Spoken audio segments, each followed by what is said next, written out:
हाँ वो जी। एकदम अपनी कल्पनाशीलता को जोड़े हुए समझे, क्योंकि एक एक लाइन में बहुत गहराई है इसमें। इसमें पूरे जगत की उत्पत्ति कैसे हुई उसका पूरा वर्णन है। वो अपनी कल्पनाशीलता के साथ एक एक वर्ड को सजोगे ना, तो वो पूरी बात समझ में आएगी। ठीक है भैया। बहुत बढ़िया फाल्गुनी बहन। और अगर मैं तो चाहता हूँ कि आप रखें, ऐसा है तो, है ना? अरे भैया नहीं हो नहीं मेरी नहीं, बात आप सुनिए, मेरी बात सुनिए। आपको लगे मैं जहां तक कुछ आपका जोड़ मन कर। दूंगी हाँ भैया, मैं कुछ जोड़ दूंगी। ऐसा होगा ना तो मैं जोड़ दूंगी, आप हाँ, वरना कंटिन्यू करो। वरना मैं तो चाहता हूँ कि आपने इसमें जो है ना काफी गहनता से अध्ययन किया है, तो एक बार अगर आपको शुरू करना है, शुरू करके फिर जो है आपको लगे नहीं, कि बस अब है ना और कोई पढ़े भाई तो। योगेश भाई, हाँ भैया, आप शुरू करिए। ठीक है, आप शुरू करिए। फाल्गुनी बहन को जब भी लगेगा ना उनको कुछ ठीक है, कहना है तो वो जरूर बोलेंगी, ठीक है? हाँ ठीक है। भैया। फाल्गुनी बहन हाँ हाँ जोड़ते भैया। रहिएगा। हाँ हाँ प्लीज।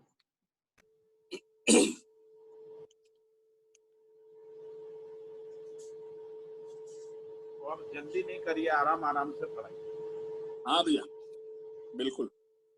ठीक है मित्रों, तो अपने ये कर्म दर्शन का 16वां अध्याय, प्राणावस्था, मानव शरीर और जीवन के संयुक्त रूप में मानव, इस अध्याय को शुरू करते हैं। जहां कहीं किसी को लगे कि कुछ पूछना है, कुछ बताना है, तो जरूर बीच में आप जो है अपनी बात रख सकते हैं। ठीक है, शुरू करता हूं मैं। प्राणावस्था के मूल में यौगिक विधि, प्रवृत्ति स्वयं स्फूर्त विधि से होना पाया जाता है। इसके लिए अनुकूल परिस्थिति के संबंध में अध्ययन किया जाए तो केवल ब्रह्मांडीय किरण और धरती पर अनेक प्रजाति के परमाणुओं से अपने आप में समृद्ध रहना ही पृष्ठभूमि में दिखाई पड़ता है। आगे बढ़ो या इसमें कुछ किसी को कुछ पूछना है? आप भैया थोड़ा पहला लाइन स्पष्ट कर दीजिए। प्राणावस्था के मूल में यौगिक विधि, प्रवृत्ति स्वयं हाँ जी, स्फूर्त विधि। जी। तो प्राणावस्था शब्द को आप जानते हो। प्राणावस्था मतलब जो है पदार्थ अवस्था के बाद जो है प्राणावस्था, तमाम प्रकार के वृक्ष, वनस्पति, जीव शरीर और मानव शरीर की जो अवस्था है उसको प्राणावस्था कहते हैं। इसके मूल में यौगिक विधि, यौगिक विधि मतलब रासायनिक प्रक्रिया, मतलब अलग अलग दो प्रजाति के परमाणुओं मिलकर अपने अपने आचरण को, अपने मौलिक आचरण को छोड़ के एक नया आचरण को प्रकट करते हैं, उसको यौगिक विधि कहते हैं। दिनेश भाई? जी भैया, जी जी जी, क्लियर है। ये आगे वाला है ना? प्रवृत्ति तो स्वयं स्फूर्त विधि से है। हाँ, तो ये स्वयं स्फूर्त विधि से, सहअस्तित्व सहज विधि से, मतलब स्वयं स्फूर्त यानी सहअस्तित्व सहज विधि से, कोई मानव के जो है करने से नहीं, मानव के हस्तक्षेप से नहीं, है ना, ये सहअस्तित्व सहज विधि से, स्वयं स्फूर्त विधि से होना पाया जाता है। इसके लिए अनुकूल परिस्थिति के संबंध में अध्ययन किया जाए तो केवल ब्रह्मांडीय किरण और धरती पर अनेक प्रजाति के परमाणुओं से अपने आप में समृद्ध रहना ही पृष्ठभूमि में दिखाई पड़ता है। तो किसके लिए? यौगिक विधि के लिए। यौगिक विधि के लिए अनुकूल परिस्थिति के संबंध में अध्ययन किया जाए तो केवल ब्रह्मांडीय किरण ना, ब्रह्मांडीय किरण मतलब जो है ये ग्रह गोल है, ग्रह गोल का जो प्रभाव है उस रूप में, ग्रह गोल के प्रभाव के प्रतिबिंबन के रूप में ब्रह्मांडीय किरण और धरती पर पहले से जो है अनेक प्रजाति के परमाणु मौजूद रहते हैं, उनके आपस में तालमेल के रूप में ये प्रवृत्ति होती है। इस धरती पर यौगिक पृष्ठभूमि के बारे में सोचा जाए तो इससे अधिक कोई कारण नहीं है। मतलब ऊपर जो बताया, धरती पर आवश्यक सभी परमाणुओं से समृद्ध धरती और ब्रह्मांडीय किरण के अलावा और अधिक कोई कारण नहीं है। ब्रह्मांडीय अनुकूलता बनाए रखने में ब्रह्मांडीय किरण विकिरण ही एकमात्र स्रोत है। आज भी यह चीज इस धरती के वातावरण तक प्रस्तुत ही है। किरण जो कुछ भी पहुंच पाता है वह सब धरती की स्वयं के प्रकाश में अधिक प्रमाणित होते हैं। उसी के साथ साथ ऊष्मा का भी संबंध धरती से बना ही है। उष्मा यानी तप्त बिंब का जो प्रभाव है उसी को उष्मा कहते हैं। धरती एवं धरती में सभी परमाणु प्रभावित है। ऐसे स्थिति में और जो स्रोत है वे विकिरणीय स्रोत ब्रह्मांडीय क्रियाकलापों के प्रभाव स्वरूप अनेक धरतियों से निष्पन्न या प्रसारित भैया विकिरणीय। हाँ जी, ये थोड़ा लाइन स्पष्ट कर दीजिए ये वाला। वह सब धरती की स्वयं के प्रकाश में अधिक प्रमाणित होते हैं। उससे पहले शायद कोई कुछ पूछना चाह रहे थे। अच्छा पाठक भैया थे। ये ब्रह्मांडीय किरणों के बारे में भी थोड़ा सा और बताएं। अच्छा, ये कौन आप? सुशील जी? हाँ सुशील। हाँ जी।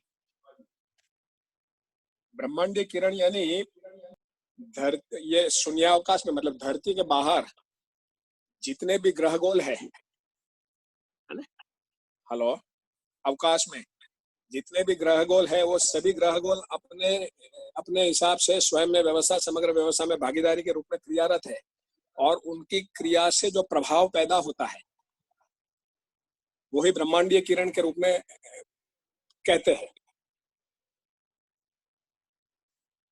Cosmic rays. ठीक है। और दिनेश भाई? जी भैया। हेलो। जी भैया, हाँ जी।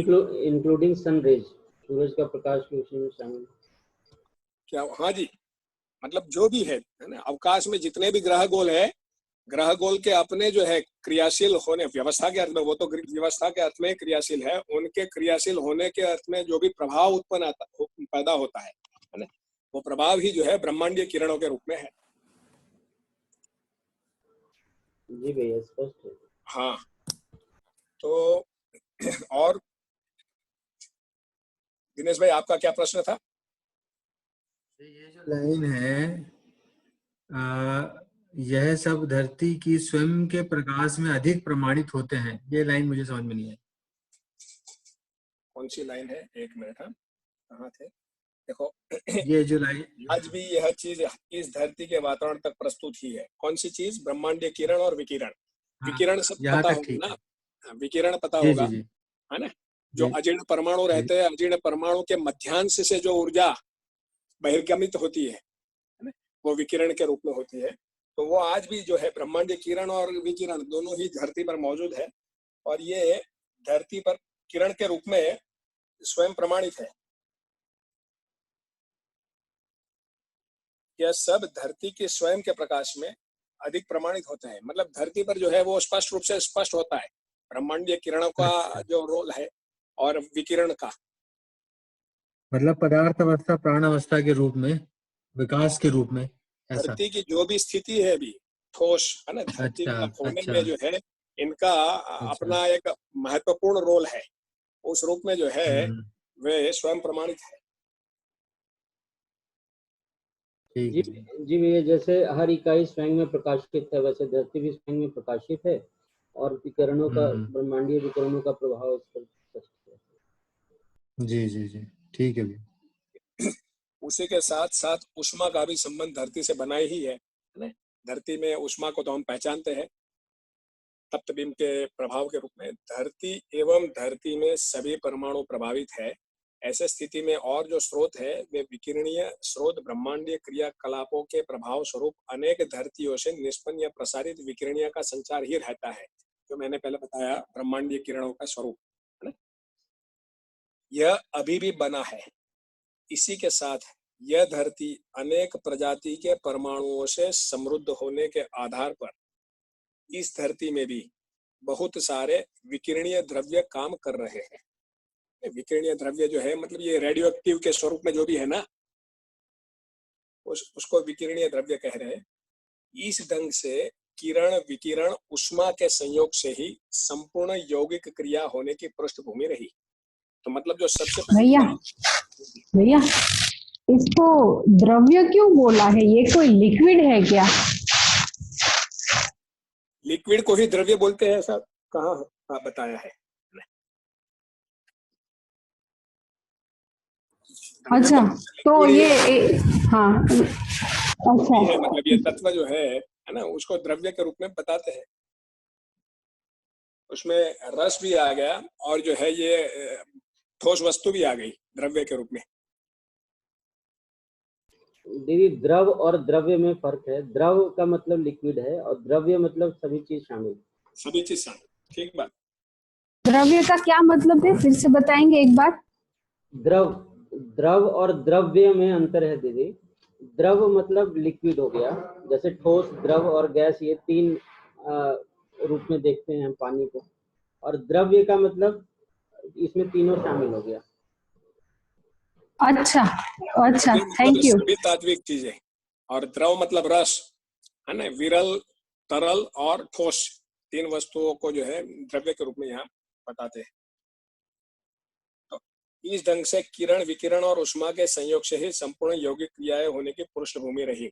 सबसे पहला जो सेंटेंस था, है ना, इस पैराग्राफ में, प्राणावस्था के मूल में यौगिक विधि प्रवृत्ति स्वयं स्फूर्त विधि से होना पाया जाता है।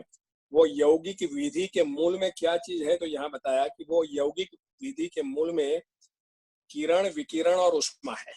उनके संयोग से ही संपूर्ण यौगिक क्रिया होने की पृष्ठभूमि रही है। और यौगिक क्रिया वो आपको समझ में, आपने पहले ही जो है बताया कि यौगिक क्रिया मतलब जो है दो भिन्न प्रजातियों के परमाणुओं का मिलकर अपने अपने आचरण को छोड़कर एक नए आचरण को व्यक्त करना, वही उसी का नाम यौगिक क्रिया है।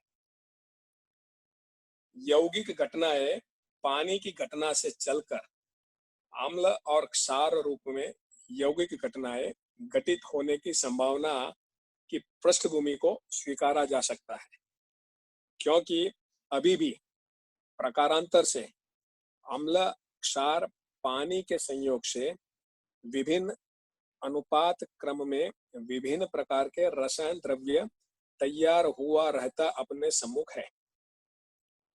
ये अम्ल और क्षार जो है कैसे आ गए, वो पहले बात हुई थी। ऐसा है तो अभी फिर से आपके सामने रखूं कि दो विरल पदार्थ, हाइड्रोजन और ऑक्सीजन, उनके मिलने से पानी का प्रकटन, और पानी का धरती के साथ जुड़ने से अम्ल और क्षार का प्रकटन। और उस अम्ल क्षार और पानी के संयोग से विभिन्न अनुपात मतलब विभिन्न प्रपोर्शन में मिलने से क्रम में विभिन्न प्रकार के रसायन द्रव्य तैयार हुआ रहना अपने सम्मुख है। इनके अनुपातों में जो कुछ भी परिवर्तन के लिए सहायक होना है वह कार्बनिक और अन्य प्रजाति के अणु परमाणुओं की सहायता सदा से रही। इस प्रकार अम्ल, क्षार और पानी के साथ साथ उक्त अणु परमाणु रासायनिक वस्तु की प्रजातियों की संख्या को बढ़ाने में सहायक होता हुआ पाया जाता है। यहाँ अपना पहला पैराग्राफ पूरा होता है। इसमें अगर किसी को कुछ बात रखनी हो, कुछ चर्चा करनी हो तो हो सकती है, वरना मैं आगे बढ़ूं। लास्ट लाइन थोड़ा रिपीट कर दीजिए एक बार। हाँ, इस प्रकार के बाद कहाँ से है लास्ट लाइन? इस प्रकार अम्ल, क्षार और पानी के साथ साथ उक्त अणु परमाणु, उक्त मतलब ऊपर जो बताया है ना, कार्बनिक और अन्य प्रजाति के अणु परमाणु, ऊपर की लाइन में जो बताया, अम्ल, क्षार और पानी पहले बताया, उसके बाद अम्ल, क्षार, पानी के साथ साथ कार्बनिक और अन्य प्रजाति के अणु परमाणुओं की सहायता से रासायनिक वस्तु की प्रजातियों की संख्या को बढ़ाने में वो सहायक होता हुआ पाया जाता है। इस धरती पर पहले से ही कार्बनिक और अन्य प्रजाति के अणु परमाणुओं थे ही, उसके साथ फिर जो है ये अम्ल, क्षार, पानी और इन सब के संयोग से नए नए रासायनिक वस्तुओं की प्रजातियों की संख्या बढ़ी। दिनेश भाई जी भैया, इसमें मतलब जो रासायनिक वस्तु की प्रजाति की संख्या को बढ़ाने में सहायक होता हुआ, क्या चीज सहायक हुआ है इसमें? अम्ल, क्षार और पानी।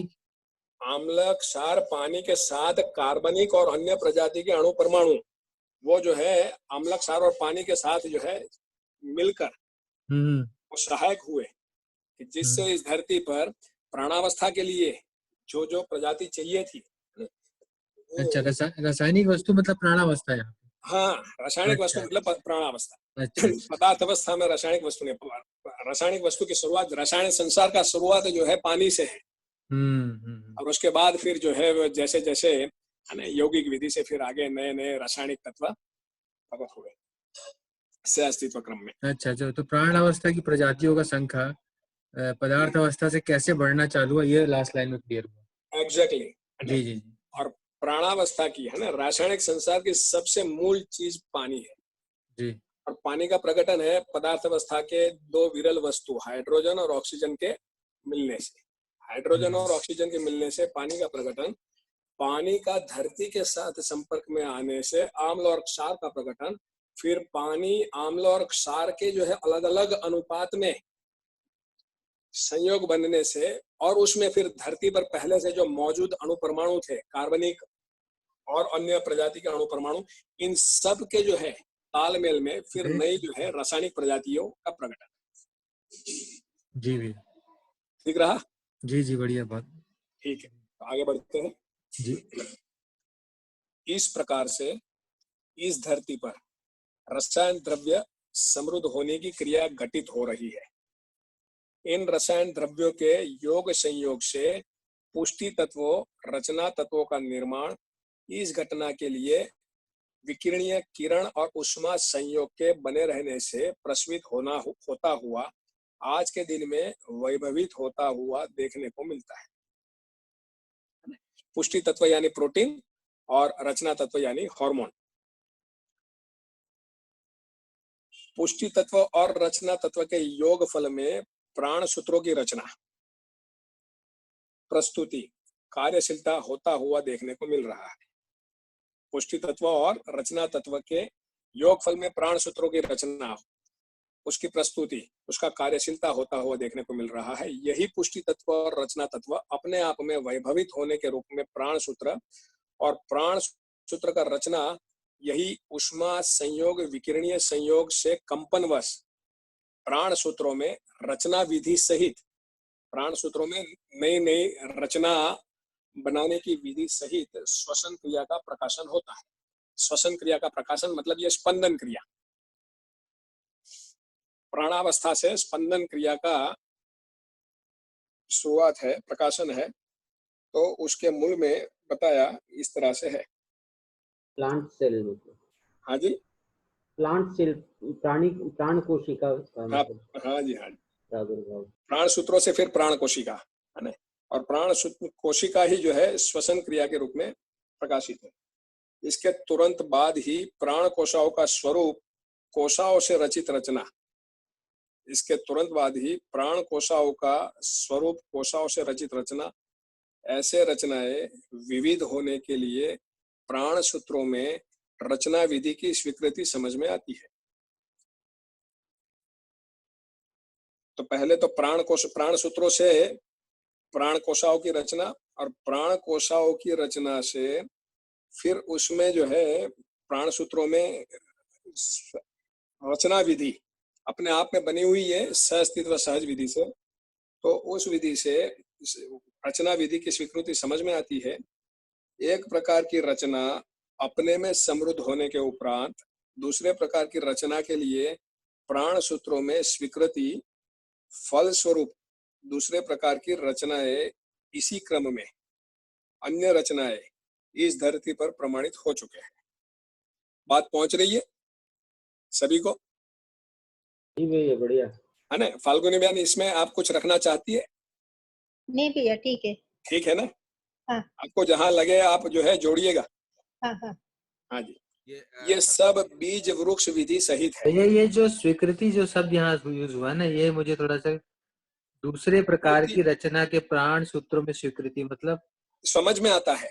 मतलब जो है प्राण सूत्रों में ही जो है अपने अंदर नई नई रचनाएं बनाने के अर्थ में विधि समाई हुई है, उसकी स्वीकृति होती है, समझ में आता है। जब इसको समझने जाते हैं तो स्वीकृति किसको ये होती है? मतलब तो समझ में आता है कि ये किसी एक रचना का समृद्ध होने के उपरांत प्राण सूत्रों में स्वयं स्फूर्त जो है नई रचना के लिए विधि अंदर से ही उद्भवित होती है। ये चीज समझ में आता है। किसको समझ में आता है? कैसा मतलब? को भी समझ में आता है ना। समझने वाला तो मानव ही है। अच्छा, तो मानव में स्वीकृति है। हाँ, एक प्रकार की रचना अपने में समृद्ध होने के उपरांत दूसरे प्रकार की रचना के लिए प्राण सूत्रों में स्वीकृति, मतलब प्राण सूत्रों में स्वीकृति है, बनी हुई है, सह अस्तित्व सहज अच्छा की एक रचना समृद्ध हो गई। अब जो है आगे की रचना के लिए उसके अंदर स्वयं स्फूर्त जो है अच्छा हाँ क्रिया प्रक्रिया होती है। फल स्वरूप दूसरे प्रकार की रचनाएं इसी क्रम में अन्य रचनाएं इस धरती पर प्रमाणित हो चुके हैं। ठीक हुआ दिनेश भाई? जी भैया, जी जी। ये सब बीज वृक्ष विधि सहित है। इसी क्रम में वनस्पतियों का वैभव क्रम, वनस्पतियों की रचना विरचना होने का क्रम और निरंतरता यथास्थिति के रूप में है। ठीक हुआ? वनस्पतियों की रचना विरचना और अवस्था के रूप में उसकी निरंतरता है ना, प्राणावस्था की निरंतरता। किसी एक जो है उसकी, जैसे नीम का पेड़, तो मतलब नीम की निरंतरता, पीपल की निरंतरता। पीपल का एक पेड़ में रचना विरचना दिखता है, लेकिन जो है उसके पीपल के वृक्ष की निरंतरता बनी हुई है, यथास्थिति के रूप में यह दिख रहा है। अगला पैराग्राफ, विरचित भैया वनस्पति। हाँ जी भैया, ये योग संयोग शब्द है ना, तो वो उसका क्या मतलब है, योग का और संयोग का? हाँ जी फाल्गुनी बहन, योग मतलब मिलन, मिलना, और संयोग मतलब पूर्णता के अर्थ में मिलन। तो अच्छा। क्या है कि है ना, हम लोग पहले से ही इस धरती पर थे, आप भी थे, हम भी थे, है ना। तो मतलब जो है हमारा मिलन तो इस रूप में योग था ही, और अब जो है पूर्णता के अर्थ में हमारा जो है ये मिलना हो गया दर्शन के माध्यम के रूप, दर्शन के माध्यम से ये संयोग हो गया पूर्णता के अर्थ में। अच्छा, ऐसे समझ रहा हूँ, है ना, ये संयोग हो गया कि अब जो है योग तो था ही, है ना, आप भी इस धरती पर, मैं भी इस धरती पर, योग था ही। अब जो है दर्शन के माध्यम के रूप में हमारा संयोग भी बन गया, अब पूर्णता के अर्थ में हमारा मिलन हो गया, है ना। हम दोनों की दिशा जो है पूर्णता के अर्थ में जो है इस माध्यम से हो गई, तो इसको योग संयोग कह सकते हैं। जी भैया, बढ़िया। भैया एक और था इसमें, इस पैराग्राफ में, कि यही पुष्टि तत्व और रचना तत्व वाला सेंटेंस है ना, उसमें उष्मा संयोग विकिरणीय संयोग वश से कंपन वश प्राण सूत्रों में रचना विधि से श्वसन क्रिया का प्रकाशन होता है। तो यहाँ पे कंपन को अलग से क्यों किया? मतलब हर एक मतलब भौतिक जो क्रिया है उसमें भी कंपन तो होता ही है ना, कंपन तो होता ही है ना। हाँ हाँ, तो यहाँ पे मतलब संयोग वश और कंपन, मतलब क्या कुछ अलग तरीके का यहाँ पे निर्देश कर रहे हैं? जो है पूरी प्रक्रिया बताइए, उसमें कंपन को भी यहाँ रखा है, वरना कंपन तो हर परमाणु में है। जड़ परमाणु में भी कंपन रहता है, चैतन्य पदार्थ में भी कंपन, चैतन्य परमाणु में भी कंपन रहता है। जड़ परमाणु और चैतन्य परमाणु में कंपन का ही तो अंतर है कि चैतन्य परमाणु में ज्यादा कंपन होता है, इसलिए जो है उसको चैतन्य परमाणु कहते हैं। तो यहाँ जो है मतलब जो बताया, पूरी प्रक्रिया बताया, उसमें कंपन शब्द को जोड़ा है। अवस्था परिवर्तन के लिए भैया या उदासीकरण के लिए कंपन गति का जो है की खास भूमिका है, ऐसा? हाँ, कंपन गति तो पता है ना, कंपन गति किसको कहते हैं? हाँ जी, वो पता है, परमाणु में जी हाँ, है ना, वर्तुलात्मक गति, गुणन गति। वर्तुलात्मक गति में जो परमाणु अपने अंश जो है वो अपने वर्तुलाकार, गुणन प्लस वर्तुलाकार गति में घूमते हैं, घूमते घूमते जो है वो केंद्र के नजदीक जाते हैं। केंद्र के नजदीक जाने से केंद्र जो है उसको थोड़ा अच्छी निश्चित दूरी पर रखता है। ये जो एक प्रकार का नृत्य है ना, गुणन गति वर्तुलात्मक गति के साथ ये जो एक प्रकार का नृत्य चलता है, उसी वजह से पूरे परमाणु में एक प्रकार का कंपन पैदा होता है, वही कंपन गति है। और यही कंपन गति एक स्टेज पर जो है जब परमाणु विकसित हो जाता है तो वो एकदम बढ़ जाती है।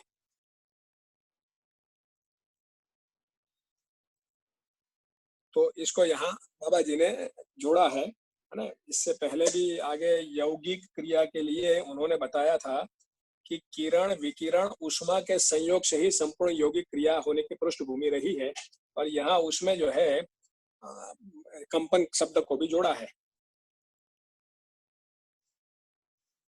जी भैया। जो पदार्थावस्था से प्राणावस्था में कंपन बढ़ जाना ही जो है, मैं इसको शायद जो है ना, ये जांचना पड़ेगा कि ये जो प्राणावस्था में स्पंदन क्रिया का जो प्रकटन है उसमें शायद जो है पदार्थावस्था से प्राणावस्था में ये कंपन बढ़ जाने की वजह से हो सकता है। लेकिन ठीक है जी, पर ये कंपन जब बढ़ा होगा तो उसका वर्तुलात्मक गति मतलब और जो परिवेश में घूम रहे हैं उसमें भी कंपन बढ़े होंगे ना, तभी ये कंपनात्मक बढ़ा होगा। मतलब ऐसे बताते हैं कि जड़ परमाणु होता है ना, उसमें सबसे जो आखिरी परिवेश है, बाहरी परिवेश है ना, वो पदार्थावस्था से उसका जो है मेल बताते हैं। मतलब आखिरी परिवेश जो है उससे पदार्थावस्था आखिरी परिवेश को छोड़कर एक अंदर का परिवेश है ना, उसके लिए ये प्राणावस्था के लिए जिम्मेदार है। तो मुझे लगता है कि थोड़ा बहुत फर्क होता होगा, ये मैं जो है एक अनुमान लगाता हूँ। आप जो पूछ रही है कि कंपन बढ़ने से ये स्पंदन क्रिया प्रकट हुई, ऐसा आप पूछ रही है ना? मेरा पूछना ये है कि जैसे सूचना ही तो ऐसी है कि जैसे चौथा परिवेश जो है वो भौतिक क्रिया में ज्यादा सक्रिय रहता है और मतलब प्राणावस्था में वो थर्ड परिवेश ज्यादा सक्रिय हो जाता है क्योंकि कंपना बढ़ जाती है। पर मुझे ये चीज समझ में नहीं आ रही है। दो प्रश्न है इसमें मेरे कि एक तो मतलब कंपनात्मक गति कब बढ़ेगी, क्या वो वर्तुलात्मक गति और जो सेंटर में गति जो मतलब घूर्णन गति वो उनका कोई कंपनात्मक गति से संबंध होगा ना कुछ, तो क्या वो बढ़ जाती है इसलिए कंपनात्मक गति बढ़ जाती है? एक मेरा वो था। और दूसरा मुझे वो जो चार परिवेश वाला बोलते हैं ना कि बहुत मतलब जड़ क्रिया में अंतिम परिवेश जो है वो दूसरे परमाणुओं के साथ क्रिया में वो ज्यादा सक्रिय रहता है पर प्राणावस्था में थर्ड सक्रिय हो जाता है, तो वो पूरा प्रोसेस जो है ना मतलब वो कैसे केवल कंपनात्मक गति बढ़ गई इसलिए वो हो जाता है, वो मुझे समझ में नहीं आ रहा है, इसलिए मैंने पूछा। कंपनात्मक गति बढ़ना मतलब जो है ये परमाणु में अंशों की संख्या बदलने से है ना, उसकी कंपनात्मक गति में फर्क पड़ता ही होगा बहन, फाल्गुनी बहन, है ना। परमाणु का गठन बदल जाने से, गठन बदलने से संख्या अंदर के जो अंशों की संख्या बदलने से जो घूर्णन गति है, घूर्णन गति के साथ जो वर्तुलात्मक गति है और उसका जो सम्मिलित प्रभाव है, 2 अंशों वाले परमाणु का जो प्रभाव और 10 अंशों वाले परमाणु का जो प्रभाव है उसमें अंतर तो आता ही होगा, मैं एक अनुमान लगा रहा हूँ।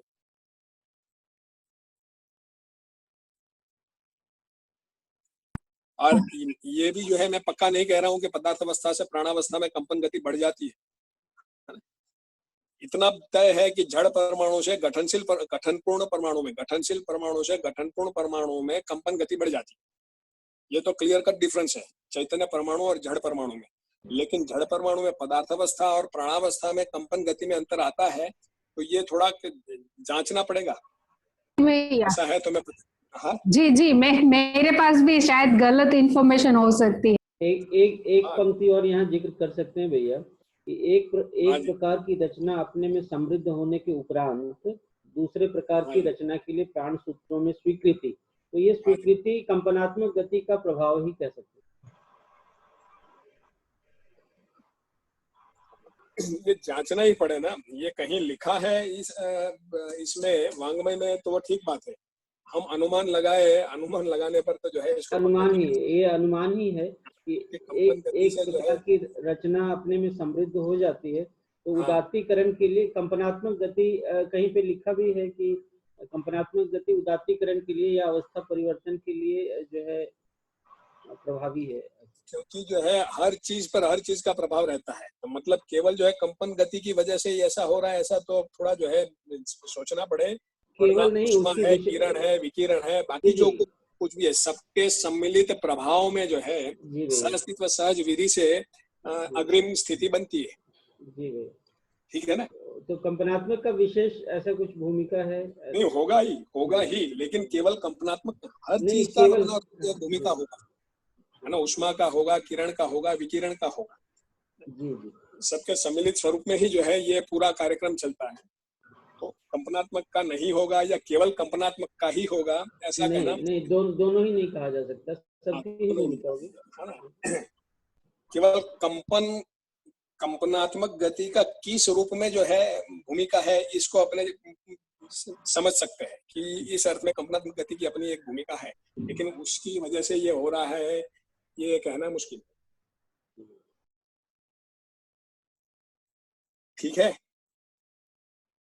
आगे बढ़े फाल्गुनी बहन। जी भैया।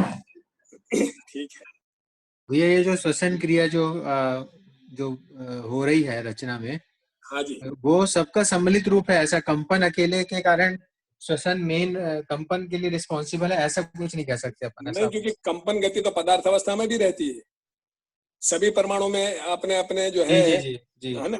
तो फिर जो है वहां श्वसन क्रिया नहीं है, तो अपने ऐसे कैसे कह सकते हैं कि कंपन क्रिया का केवल श्वसन क्रिया के साथ केवल कंपन क्रिया का ही जो है लिंक तो अपने नहीं बिठा सकते, वरना फिर तो पदार्थ अवस्था में भी जो है श्वसन क्रिया होनी चाहिए, क्योंकि कंपन गति तो जो है उस परमाणु में भी है। जहां भी परमाणु है वहां गुणन गति, वर्तुलात्मक गति और उन दोनों की वजह से जो है कंपन गति तो है ही, है ना। तो पदार्थ अवस्था के परमाणु में कंपन गति है लेकिन श्वसन क्रिया नहीं है। तो प्राण सूत्र की रचना के बाद ही श्वसन क्रिया और उसके बाद कोशिकाएं। तो मतलब उसको टोटालिटी में देखेंगे तभी जो है ये स्पष्ट होगा, केवल कंपन गति के रेफरेंस से ये जो है स्पष्ट नहीं होगा, लेकिन कंपन गति की अपनी एक भूमिका को अपने जो है किसी वरिष्ठ अध्ययनार्थी से पूछ सकते हो, ये अपने कोशिश करूंगा। हाँ जी, ये सब एटॉमिक स्ट्रक्चर में बहुत बढ़िया एक्सप्लेन किया है। अच्छा, एटॉमिक स्ट्रक्चर में न्यूक्लियस के बाहर 4 ऑर्बिट्स होते KLMN, इसके अंदर में इलेक्ट्रॉन्स होते, इलेक्ट्रॉन्स SPDF ऑर्बिटल्स है, इसमें डिफरेंट नंबर से रहते, इसका हर एक मूवमेंट डिफरेंट होती।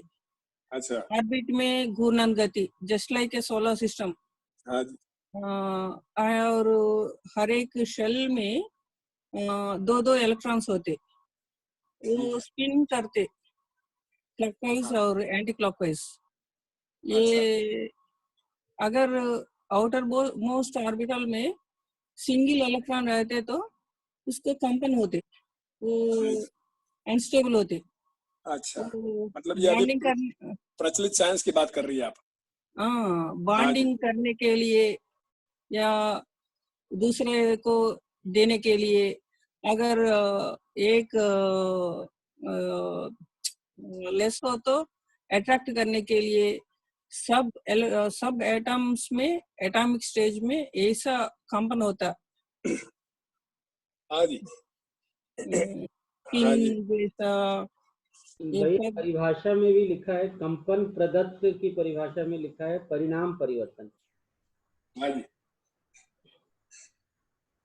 अब किस परिणाम की बात है ये भी उसको हमको देखना पड़े, है ना, क्योंकि एक पदार्थ अवस्था से प्राणावस्था में परिवर्तित होना एक परिणाम हुआ, और प्राणावस्था में से एक रचना में से दूसरी रचना में, या प्राणावस्था की जो स्तर है ना, प्राण सूत्र, स्तुषी, प्राण सूत्र, प्राण कोशा, तो मतलब ये कौन से परिणाम की बात है, लेकिन उसकी भूमिका होगी। और प्रिया जी, यहाँ पे भी जो है कंपन की बात बताई है, और इलेक्ट्रॉन, प्रोटॉन, न्यूट्रॉन को तो केवल पार्टिकल के रूप में ही बताया है, परमाणु अंश को अपनी भूमिका के हिसाब से जो है प्रचलित विज्ञान में नाम दिया है कि एक ही पार्टिकल अंश जब परिवेश में काम करता है तो उसका ये नाम है, और वही पार्टिकल अंश जो है मध्यांश में काम करता है तो उसका ये नाम है। वो भी एक्सप्लेन किया है, पॉलिस एक्सक्लूजन प्रिंसिपल जैसा। इलेक्ट्रॉन कहाँ एंटर होती, आउटर मोस्ट में या इनर मोस्ट में? हाँ जी, थर्ड ऑर्बिट में भी एंटर हो सकती और चौथा में भी। ठीक बात है, पॉलिस एक्सक्लूजन प्रिंसिपल जैसा उसने एक्सप्लेन किया। अच्छा, बट इसके लिए फिगर सब कुछ रखना पड़ता। ठीक बात है, तो सब एटॉमिक स्ट्रक्चर में ठीक बात, सेम ही साइंस लेसन दिखाई देता मुझे। अच्छा, ठीक है, है ना, वो तो जो है, क्योंकि हमको अभी दर्शन के आधार पे चल रहे हैं और मैं खुद जो है साइंस का स्टूडेंट नहीं हूँ, इसलिए आप जो कह रहे हो उतना मेरा जो है डिटेल स्टडी तो है नहीं, लेकिन मैं दर्शन के आधार पर यहाँ जो रखा है सब उसको कुछ एक जैसा लगता था, वो मैं बताती हूँ। आपका कहना है कि दर्शन का और प्रकृति कंसिस्ट ऑफ एटम्स ओनली। हाँ जी। सो एटम में क्या है, मटेरियल में क्या है, वो सब बाबा जी ने बहुत अच्छा लिखा। ठीक बात है। मुझे लगता है कि जो प्रचलित साइंस में जो बताया है ना, उससे बहुत सरल भाषा में यहाँ बाबा जी ने बताया है। सरल भाषा में प्रोटॉन, न्यूट्रॉन, फिर ये है ना, बाबा जी ने यहाँ बहुत सरल बताया है। और कंपनात्मक गति का जो है स्वरूप, कंपनात्मक गति की पृष्ठभूमि, वर्तुलात्मक गति, घूर्णन गति, है ना, ये सब जो है एकदम सरल भाषा में बताया। मतलब जो आदमी साइंस को जानता है सरल भाषा में बहुत बड़ा क्लियरली। ठीक बात। तो आगे बढ़ते हैं भाई। अभी जो आप पढ़ रहे हैं ना, इसी में ये लिखा है कि विकिरणीय संयोग से कंपनवश प्राण कोशिकाओं में श्वसन क्रिया का प्रकाश। मतलब कहाँ लिखा है विजय? अभी जो पढ़ रहे हैं ना आप, इसी पैराग्राफ में आगे आएगा। अच्छा, क्योंकि मेरी बुक जो है पुरानी है, शायद पुरानी बुक में हो ना हो, है ना, लेकिन मैं वहां से फिर से आगे पढ़ता हूँ। एक बार पढ़ के सुना देता हूँ तो ये पूरा ग्राफ हो जाएगा। बताइए। पुष्टि तत्व और रचना तत्व के योगफल में प्राण सूत्रों की निर्मिति, प्रस्तुति, कार्यशीलता होता हुआ देखने को मिल रहा है। यह पुष्टि तत्व, रचना तत्व अपने आप में वैभवित होने के रूप में प्राण सूत्रों की निर्मिति, यही ऊष्मा संयोग विकिरणीय संयोग से कंपनवश प्राण सूत्रों में श्वसन क्रिया का प्रकाशन होता है। ठीक बात है। मतलब यहाँ ऊष्मा संयोग और विकिरणीय संयोग से कंपन, ये तो पढ़ चुके हैं ना भैया अपन पैराग्राफ? हाँ जी, हाँ ये पढ़ चुके हैं ना? जी जी जी जी, इसी पे डिस्कशन चल रहा था हमारा। ठीक है, तो आगे बढ़ते हैं। हाँ, तो कंपन क्रिया जो है वो उसकी बात इसमें आ रही है। प्राण सूत्रों में भी जो श्वसन का क्रिया है वो कंपन बसी है। अच्छा, वही डिस्कशन चल रहा था कि श्वसन के लिए कंपन मेन रिस्पॉन्सिबल है क्या? जो श्वसन क्रिया है वो अपने आप में कंपनात्मक गति ही है। अच्छा, उसके कारण को यहाँ पे उन्होंने डिफाइन किया है।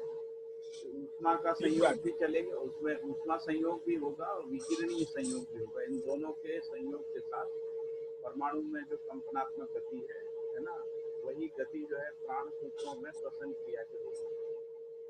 लेकिन ये श्वसन क्रिया को बनाए रखने में ऊष्मा संयोग भी एक महत्वपूर्ण मुद्दा है जो परमाणु में नहीं होता है। मतलब पदार्थावस्था से प्राणावस्था के परमाणु में कंपन गति बढ़ जाती है और उस कंपन गति की वजह से श्वसन क्रिया का प्रकटन होता है, ऐसा सोच सकते हैं। तो इसको, और हम लोग इसको पढ़ ही चुके हैं कि जीवन में कंपनात्मक गति ज्यादा होती है। हाँ, सबसे ज्यादा जागृत जीवन में होती है।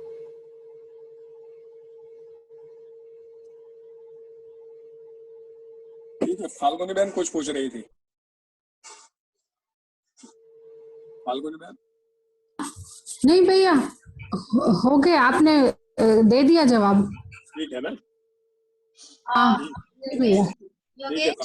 हाँ जी भैया, मैं एक पॉइंट रेज करना चाहती हूँ। हाँ जी। ये तो हम लोग आपस में डायलॉग करके और एक साथ अध्ययन करते हुए वास्तविकताओं को समझने के प्रयास में हैं, तो देख लेंगे बाकी सब लोग भी इसमें क्या कहते हैं। जो मुझे एक चीज ध्यान में आई है तो मैं उसको रखना चाहती हूँ।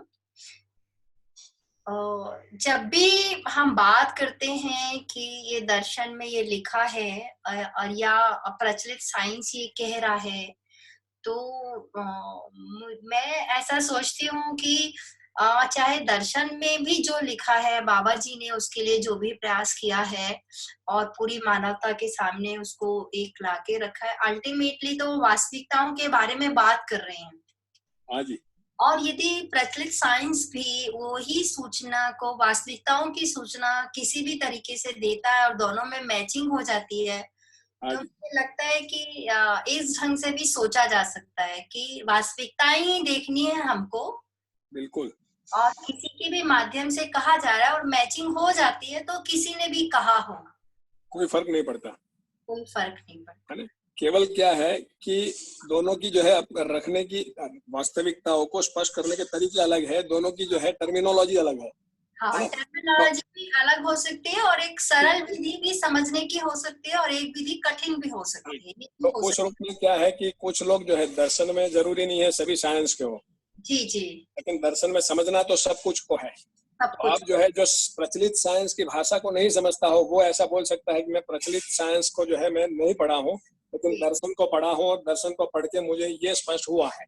अगर यही चीज प्रचलित साइंस कह रहा है तो कहाँ कोई दिक्कत है। हाँ, वही कह रहा है तो विरोध की बात नहीं है, ठीक है, आप भी वही बात कह रहे हो। और अगर वो नहीं भी कह रहा है तो भी हमने इसको भी कहा, दर्शन में बाबा जी ने जो बताया है उसको भी कहा हमने जो है अभी जान लिया है, उसको भी जो है समझ रहे हैं, उसको भी अपने समझ सकते हैं। अगर कोई हमको बोले कि प्रचलित साइंस ऐसा कह रहा है तो हम तो ओपन है भाई, उसको भी एक बार देख लेते हैं। हाँ, मेरा भी वही कहना था कि वो मतलब यदि और हमें मैचिंग तो दोनों की करनी ही होगी तब भी, और वास्तविकता को ही जानना है। और यदि मान लिया किसी ने साइंस नहीं भी पढ़ा है, ठीक बात है, और हम बाबा जी ने जो भी पूरा संपूर्णता के बारे में लिखा है तो हम लोग अध्ययन करके संपूर्णता को समझने की प्रयास में अपना जो भी समय और ऊर्जा लगा रहे हैं। हाँ जी। तो मुख्य बात इतना ही है कि मानव को यदि अखंड समाज सार्वभौम व्यवस्था को प्रमाणित करना है और उसकी निरंतरता को बनाए रखना है पीढ़ी दर पीढ़ी, तो संपूर्णता को तो समझना ही होगा। बिल्कुल ठीक है, साइंस ने किसी एक पक्ष तक समझ लिया है और दूसरे ने यदि उस साइंस, करंट साइंस के माध्यम से नहीं समझा है तो दर्शन के माध्यम से समझ ले, बात तो उतनी ही है। पर समझना तो हर किसी को संपूर्णता को होगा ही। बिल्कुल, उसके बगैर तो हम अखंड समाज सार्वभौम व्यवस्था की प्रमाण की या प्रमाणित कर पाने की जो भी प्रयास है उसमें फिर से हम असफल ही होंगे। बिल्कुल बिल्कुल जी भैया। तो संपूर्णता को समझने के अर्थ में अगर प्रचलित साइंस हमको जो है सहायक है तो उसका कहाँ विरोध है, कोई विरोध नहीं है। कुल मिला के हमको तो जो है संपूर्णता को समझना है। जी जी, उसमें हो सकता है कि तुलनात्मक अभ्यास के रूप में वो हमको सहायक हो सकता। हाँ बिल्कुल बिल्कुल, वही बात है कि बिल्कुल ठीक, कोई विरोध है ही नहीं। जी जी, और क्योंकि ये ओपननेस रखने से ही हमको अल्टीमेटली मेन स्ट्रीम में ही काम करना है, काम करने के लिए और कहाँ जाएंगे। बिल्कुल, और जब भी इंटरेक्शन होगा तो इन स्थितियों से हमारा इंटरेक्शन होने ही वाला है। बिल्कुल होगा। और जो लोग जिस जगह से वास्तविकता को समझने के प्रयास में जहाँ कहीं भी खड़े हैं, तो वो उस स्थितियों को हमको कभी ना कभी तो हैंडल करना ही होगा। यदि हमें संपूर्णता समझ में आती है तो हमारे लिए भी हैंडल करना उनको आसान होगा, और करना तो है ही, वो भी हमारी ही जिम्मेदारी है। बिल्कुल, सुनीता बहन एकदम जो है सही बात बताया। वो आदमी जहाँ खड़ा, हाँ जी, एक पंक्ति मुझे भी कहनी है। हाँ जी, बताइए। समग्रता को समझने के क्रम में विखंडनात्मक तरीका जो विज्ञान का है वो हमेशा परीक्षण के लिए हमें प्रेरित करता है, जबकि बाबा का कहना समग्रता के संदर्भ में हमेशा होता है। ठीक बात है जी बिल्कुल भैया, आपने सही बोला। इस और हम जो है प्रचलित साइंस का ध्यान आकर्षण कर सकते हैं ना। जी जी, वही बात है, लेकिन विरोध करके नहीं कर सकते। विरोध करके नहीं कर सकते, ये कह सकते हैं कि आप देखिए ये पूरकता है या नहीं है, और पूरकता हर मानव को स्वीकार्य ही होती है, वो सिद्धांत ही है। बिल्कुल, उस नियम को हम लोग डिनाई नहीं कर सकते और कोई भी नहीं कर सकता। जितने लोगों से बात करो वो पूरकता को स्वीकारते ही हैं। रखने का तरीका अगर प्रस्ताव रूप में है ना, विरोध रूप में नहीं है, तो बात जो है स्वीकारने में किसी को कोई दिक्कत नहीं। ठीक बात है, वो विखंडन विधि से ही, चाहे अल्टीमेटली साइंस जिसको हम कह रहे हैं वहाँ कोई ना कोई तो ह्यूमन बीइंग ही थे। ठीक बात है। और एक पूरी पीढ़ी भी रही, मतलब एक डाटा कलेक्शन को आप ले लें और यदि वो उसमें जो भी 200-500 वर्ष भी लगे तो उस काम को कंटिन्यूएशन में भी कर रहे हैं, उसको फॉरवर्ड भी किया है, आगे वाला उससे आगे ही गया है। बिल्कुल, तो बाबा जी कह ही रहे हैं ना कि दूरगमन, दूरदर्शन, दूर श्रवण के रूप में विज्ञान का उपकार है। विज्ञान ने जो तर्क विधि दिया है ना, वो भी विज्ञान का उपकार है। कार्य बहुत सारी विसंगतियों को भी समाज से दूर हुआ ही है ना, जितने हम भेदभाव के साथ जीते थे उन सब भेदभाव को भी छोड़ के हम आगे बढ़े ही हैं। बिल्कुल बिल्कुल जी दीदी बिल्कुल। तो इसमें विरोध करके आगे बढ़ने की कोई बात ही नहीं है। अगर विरोध करके आगे बढ़ने की बात है तो दर्शन ठीक से समझ में नहीं आया। बिल्कुल सही बताया। सह अस्तित्व को नहीं देखा है तो उसको ध्यान दिलाने की बात है कि भाई बाबा सह जी, है, हाँ जी। पूर्णता भी है। बाबा जी कहते ही है कि ये मेरा 100वां फटका है, इससे पहले 99 लग चुके हैं। बिल्कुल ठीक कह रहे हैं आप। जब हम इस बात को इस ढंग से स्वीकारते हैं तो हमारे अंदर काफी कृतज्ञता भी होती है और विनम्रता के साथ जो सौजन्यता या सौहार्दता है वो भी हमारी गति में प्रकटन में आती है। बिल्कुल बिल्कुल बिल्कुल, बहुत बढ़िया मुद्दा सुनीता बहन, बहुत बढ़िया ध्यानाकर्षण, बहुत बढ़िया चर्चा। भैया आप लोगों के साथ ग्रुप के साथ जुड़ के मुझे काफी मैं इतने समय से हूँ ही, पर हालांकि बीच बीच में थोड़ा मेरा मिस हो रहा है। अच्छा। क्योंकि वो थोड़ी एक दो जिम्मेदारियां और हैं, पर मैं फिर रिकॉर्डिंग में उसको देखती रहती हूँ और चर्चा करके आप लोग के साथ जुड़ के मैं काफी कृतज्ञ फील कर रही हूँ। आप सभी के साथ अच्छा लग रहा है मुझे। जी, इसको बनाए भी आगे। बिल्कुल। वैसे मैं तो आपको हर रोज मतलब पूरा समय जो है ये चर्चा में दिखता हूँ। ये सेशन में तो आप जो है ऑलमोस्ट पूरा समय बनी रहती है, सिवा की शुरुआत के 10-15 मिनट लेट शायद आप जुड़ती है।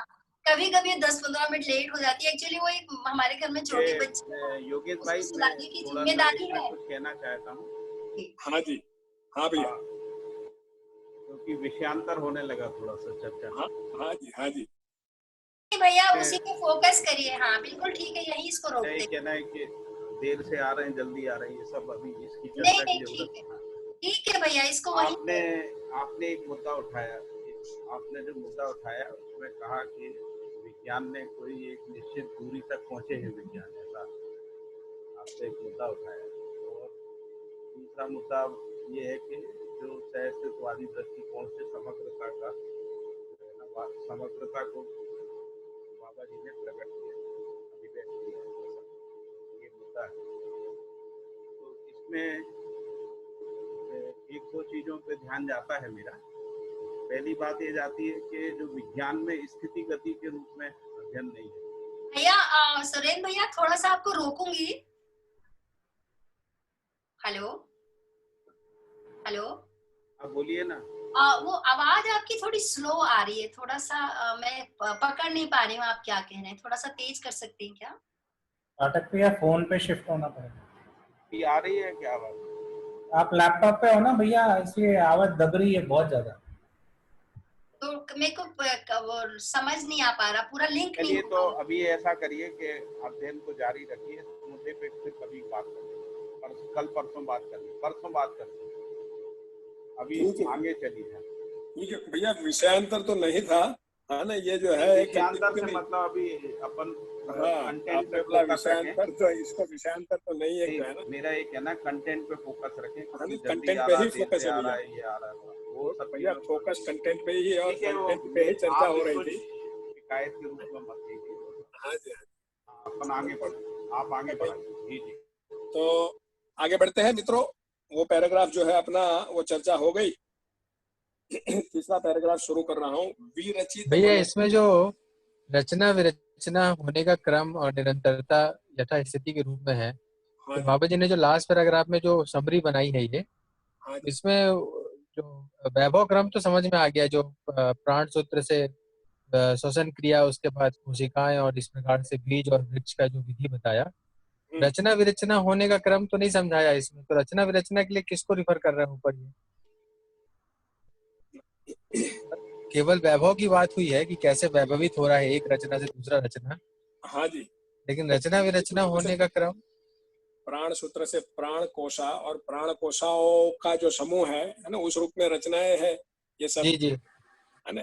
तो एक रचना का अपने आप में समृद्ध हो जाने के बाद जो है प्राण सूत्र में नई रचना विधि उभर के आती है, उसके आधार पे नई रचना, वो रचना समृद्ध हो जाने के बाद अब रचना क्या है? तो ये हमारे सामने जो पेड़ पौधों के रूप में, जीव शरीर के रूप में, मानव शरीर के रूप में दिखता है, उसकी रचनाएं है ना? और वो रचनाएं जो है विकास क्रम की ओर है, आगे बढ़ रही है। नहीं, विरचना को कैसे समझाया ऊपर? विरचना विरचना मतलब जो है रचना, रचना मतलब जो है ना वो जिसका उद्भव होना, बनना, बनने की घटना को जो है रचना, और फिर जो है वो बनने के बाद जो है कुछ समय के बाद वो रचना जो है बिखरना शुरू होता है, इसको कहे अपने जो है विरचित होना शुरू होता है, बिगड़ना शुरू होता है ना। जी जी, वही मैं कह रहा हूँ, ये जो विरचना है वही उसको पूरे पैराग्राफ में ऐसा कहीं उसका रेफरेंस नहीं आया है कि वो विरचना कैसे होती, वो चीज नहीं बताया उन्होंने, केवल रचना को ही समझाया है, वैभव को समझाया है। तो रचना को तो बताया ना कि जो है पानी और आम्ल और ये क्षार का मिलके आगे पुष्टि तत्व, रचना तत्व, पुष्टि तत्व और रचना तत्व के संयोग के प्राण सूत्र, सूत्र से प्राण कोशा है, प्राण कोशाओं में जो है उष्मा विधि, विकिरण और कंपनवश जो है उसमें ये श्वसन क्रिया, और उसके आधार पे फिर जो है रचना। ये तो क्लियर हो गया भैया। विरचना कैसे? बस इसी रूप में रचना ना। नहीं, विरचना, विरचना कैसे? विरचना जो है एक समय के बाद रचना है तो उसमें विरचना होता है। विरचना मतलब जो है ना किसी एक समय के बाद पदार्थ अवस्था और प्राणावस्था है ना वो परिवर्तनशील है। अच्छा, मतलब नॉर्मल बात, मुझे लगा ऊपर शायद कुछ ऐसी विरचना को भी उन्होंने डिस्क्राइब किया है। नहीं, विरचना मतलब रचना का विरचित होना है ना, एक समय जो है वो बिखरने लगती है और बिखर के विरचना वापिस रचना के अर्थ में ही विरचना है। ठीक है ना। जैसे मानव शरीर है, मानव शरीर पैदा होता है, पैदा होके जो है बड़ा होता है, बड़ा होने के बाद एक समय तक जो है वो स्थिति में रहता है और हमको लगता है रहता है, लेकिन उसमें जो है अंशों का बढ़ना घटना, मतलब सेल का बनना और सेल का जो है खत्म होना तो बना ही रहता है। एक समय के बाद हमको पता चलता है कि अब जो है सेल बनते कम है, खत्म ज्यादा होते हैं, तो उसको जो है बुढ़ापा कहते हैं और धीरे से फिर मानव शरीर विरचित हो जाता है, जिसको हम मृत्यु कहते हैं। वैसे ही हम पेड़ पौधे के साथ है है ना। तो इस रूप में ही रचना विरचना की बात है। प्राणावस्था की सबसे जो है विकसित इकाई क्या है? विकसित रचना। प्राणावस्था की सबसे विकसित ह्यूमन ब्रेन। हाँ, ह्यूमन ब्रेन। जी जी, ठीक है ना। जी। तो अब आगे का पैराग्राफ शुरू करता हूँ। जी भैया। विरचित वनस्पतियों का अवशेष ही स्वेदज संसार का आधार बना है ना। विरचित वनस्पतियों का अवशेष ही स्वेदज संसार का आधार बना। आज भी इस बात का परीक्षण कर सकते हैं। वर्षा ऋतु के पहले पत्ते इकट्ठे करके रख ले, वही पत्ते सड़ने के समय में बहुत सारे कीड़े मकोड़े हो जाते हैं।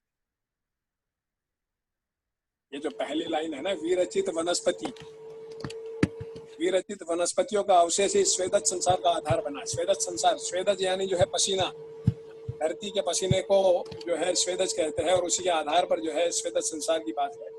उसका स्वरूप यहाँ बाबा जी ने बताया है। ये कीड़े मकोड़े अंडज संसार को तैयार करते हैं। ऐसे अंडज परंपरा में श्रेष्ठता की विधि प्राण कोशिकाओं में होना स्वाभाविक रहा है, अथवा और श्रेष्ठता और प्रजाति की बात होती रही। अंडज संसार पुष्ट होता हुआ जलचर, भूचर, नभचर रूप में स्थापित होता ही रहा। अंडज संसार की प्राण कोशाओं से पिंडज संसार की प्राण कोशाओं से विकसित हुई।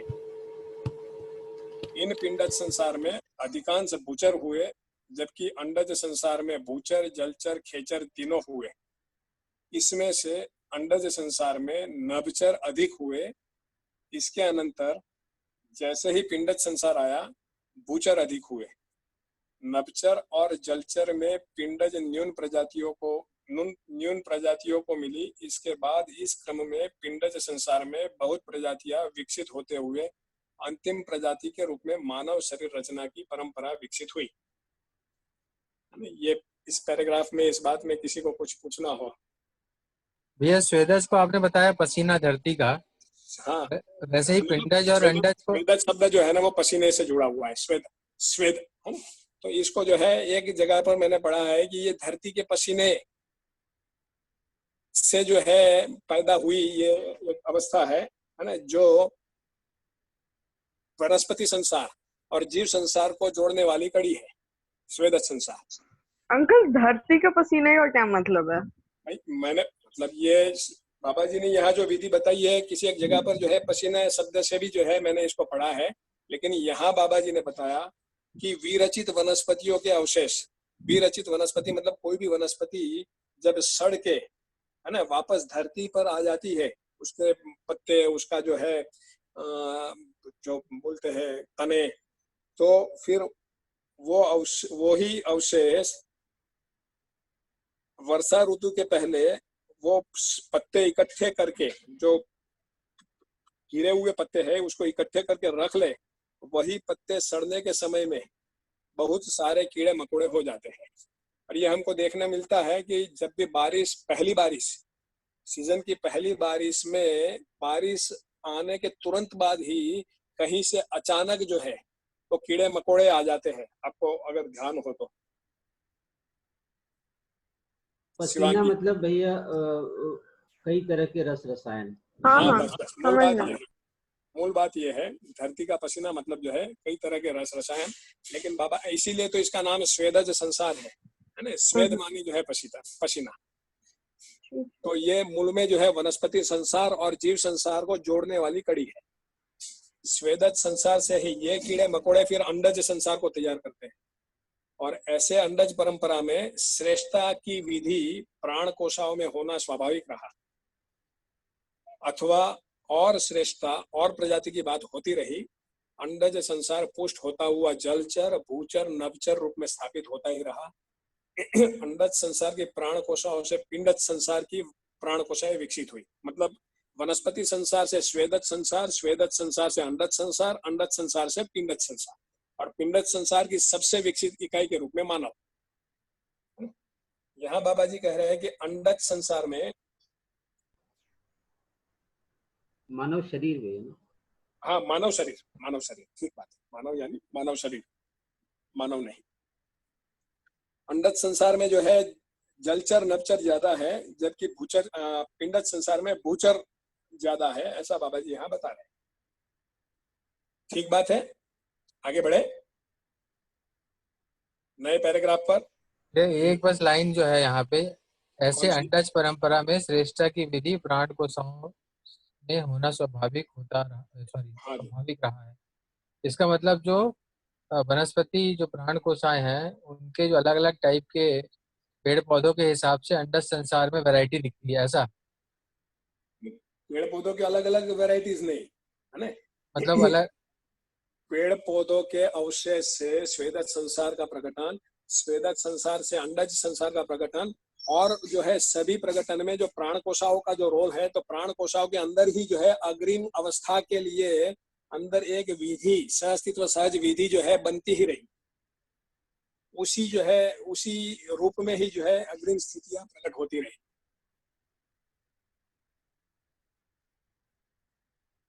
कोई मानव ने प्राण कोशा में, है ना, एक स्वेदज संसार प्रकट हो गया, उसके बाद मानव ने अब जो है उसमें उसके प्राण कोशाओं में कुछ ऐसा परिवर्तन किया और अंडज संसार को प्रकट किया। फिर अंडज संसार में जो है अंडज संसार के जो है प्राण कोशाओं, उसमें कुछ जो है हस्तक्षेप किया या कुछ जो है किया, उसके बाद जो है पिंडज संसार, और उसमें भी जो नई नई वेराइटीज है, नई नई रचनाएं, है ना, ऐसा कुछ नहीं है। ये सब जो है स्वयं स्फूर्त विधि से प्राण कोशाओं में ही जो है ये अनुसंधान विधि रही, और उसके आधार पे फिर जो है ये अग्रिम स्थितियां प्रकट होती रही। दिनेश भाई जी, मतलब भैया ये अंडज परंपरा में श्रेष्ठता की विधि से अलग अलग प्राण कोशाओं का बनना स्वाभाविक, ऐसा बोल रहे हैं? मतलब जो है शरीर क्रम में जो है ना, कुल मिला के इस धरती पर मानव शरीर को उतारने के अर्थ में श्रेष्ठता विधि होगी, तभी तो मानव शरीर प्रकट होगा, है ना। तो स्वेदज संसार में भी जो है श्रेष्ठता विधि से अंडज, है ना, क्रम तो जो है उधर ही चल जा रहा है, जी जी, है ना। तो उस क्रम में जो है श्रेष्ठता विधि, एक शरीर से अधिक श्रेष्ठ, उस शरीर से अधिक श्रेष्ठ, उस शरीर से अधिक श्रेष्ठ, है ना। अल्टीमेटली जो है श्रेष्ठतम जो रचना है प्राणावस्था की वो मेधस है, जी जी, ठीक है, मानव शरीर का, है ना। तो उस अर्थ में जो है ये क्रम सजा रहा और चलता रहा। अच्छा, ठीक बात है, ठीक है, आगे बढ़े जी। जीवन व शरीर का संयुक्त रूप में मानव परंपरा में कल्पनाशीलता, कर्म स्वतंत्रता वश जीवों से भिन्न कार्य गतिविधियां मानव से संपन्न होना शुरू हुई, है ना। पिछले पैराग्राफ की जो आखिरी लाइन है, इसके बाद इस क्रम में पिंडज संसार में बहुत प्रजातियां विकसित होते हुए अंतिम प्रजाति के रूप में मानव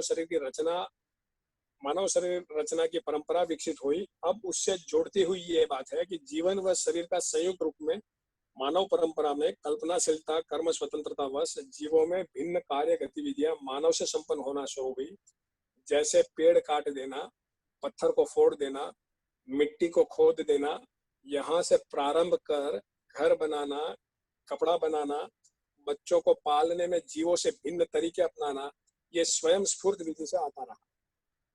उसमें से चिन्हित रूप में घर बनाना, कपड़ा बनाना, फसल उत्पादन करना, इन चीजों तक सकारात्मकता भाग में आ गए। ये तीनों प्रकार के कृत्य जानवरों से सर्वथा भिन्न हो गए। ठीक बात है? आगे बढ़े। इस पैराग्राफ में किसी को कुछ? ठीक है भैया, पूछिए। हाँ जी। नहीं, मैं बोला था ठीक है, ये समझ में आ गया, क्लियर है ना। यहाँ जो है मानव जीवावस्था से किस तरह से भिन्न रूप में उभर के आया, इसको यहाँ बताया है। जी भैया, वही एक बारीक लाइन जो है कि जब मिट्टी पत्थर फोड़ देना, मिट्टी खोद देना, पेड़ काट देना, इसको सकारात्मक भाग बताया जा रहा है। तो इसकी सीमा कहाँ हो, कहाँ हमारी आवश्यकताएं सुनिश्चित हो, वो बारीक लाइन हम क्रॉस कर गए, इसीलिए विखंडन पर आए। हाँ जी, नहीं, यहाँ सकारात्मक भाग में तो इसको बताया कि जैसे घर बनाना, कपड़ा बनाना, फसल उत्पादन करना, है ना, इन चीजों तक सकारात्मक भाग में आ गए। ये तीनों प्रकार के कृत्य जानवरों से सर्वथा भिन्न हो गए। मतलब आहार आवास अलंकार की बात है ये घर तो जानवर से ही सीखा हो ना, आदमी जैसे गुफा में रहते थे जानवर, उन्हीं से सीखा एक्चुअली कि हमको भी ऐसा कुछ सेट चाहिए, सीखा उन्हीं से। लेकिन आप घर बनाना तो नया वहां तक रहे नहीं ना, फिर जो है काफी आगे बढ़ते रहे, है ना। जी। उसमें फिर जो है नया नया जोड़ते गए। ठीक है भैया। इसी क्रम में शरीर रचना ज्ञान को पाने का प्रमाण भी साथ साथ चलता रहा, है ना। शरीर रचना ज्ञान के अर्थ में भी जो है कार्यक्रम चलता रहा। मूल में बताई गई प्राण सूत्र, प्राण कोश, प्राण सूत्र रचना विधि क्रम में आदि मानव से अभी मुख्य स्वरूप तक में प्रजाति यथावत रहते हुए श्रेष्ठता जितना भी होना था वह होता आया। इसमें मानव प्रवृत्ति का भी योगदान समाये रहना संभावित है। तो मतलब आदि मानव से लेकर अभी हमारी जो है आज की स्थिति मानव की, है ना, तो उसमें प्रजाति यथावत रहते हुए श्रेष्ठता जितना भी होना था वह होता आया। और इसमें हमारी मानसिकता, मतलब मानव प्रवृत्ति जो रही, जो सकारात्मक प्रवृत्ति, उसका भी योगदान समाया रहना संभावित है, ऐसा कह रहे हैं। बात पहुंच रही है? आगे बढ़ो। इस विधि से मानव का उत्थान क्रम श्रृंखला बनी रही। आज की स्थिति में शरीर रचना ज्ञान, उसकी मूलभूत प्रक्रिया, उसका नाप तोल, रोगों की परीक्षण विधि, दवाइयों का संयोजन, ये सब का सब व्यापार से अनुबंधित हुई या व्यापार के चंगुल में फंस गई। इस विधि से ये पूरा सकारात्मक भाग कुछ लोगों के हाथ में गिरफ्त हो गई। इससे भी सर्वाधिक मानव को असुविधाएं बनी हुई है। इस समस्या से मुक्त होने का सोच विचार चल ही रहे हैं। ठीक बात है। ये थोड़ा ये वाला पैराग्राफ आप समरी कर दो अपने हिसाब से। हाँ भैया, तो ये पैराग्राफ की जो पहली लाइन है, इसी क्रम में शरीर रचना ज्ञान को पाने का प्रमाण भी साथ साथ चलता रहा। किस क्रम में? तो ऊपर वाले पैराग्राफ से जोड़ते हैं कि ऊपर वाले पैराग्राफ में जो बताया कि जीवन व शरीर के संयुक्त रूप में मानव परंपरा में कल्पनाशीलता कर्म स्वतंत्रता वश जीवों से भिन्न कार्य गतिविधियां संपन्न होना शुरू हुई, जैसे पेड़ काट देना, पत्थर को फोड़ देना, मिट्टी को खोद देना, है ना, और यहाँ से प्रारंभ कर घर बनाना, कपड़ा बनाना। इसी क्रम में ये जो है ये सकारात्मक प्रवृत्ति, इसी क्रम में शरीर रचना ज्ञान को पाने का प्रमाण भी साथ साथ चलता रहा। मतलब ये सब किया, घर बनाने का काम,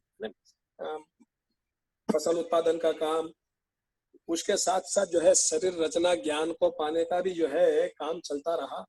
मूल में बताई गई प्राण सूत्र, प्राण कोशा प्राण सूत्र में रचना विधि में तो मतलब ये जो कुछ भी सकारात्मक होता रहा है ना, तो वो जो है उसका प्रभाव प्राण सूत्र प्राण कोशा तक पहुंचता रहा।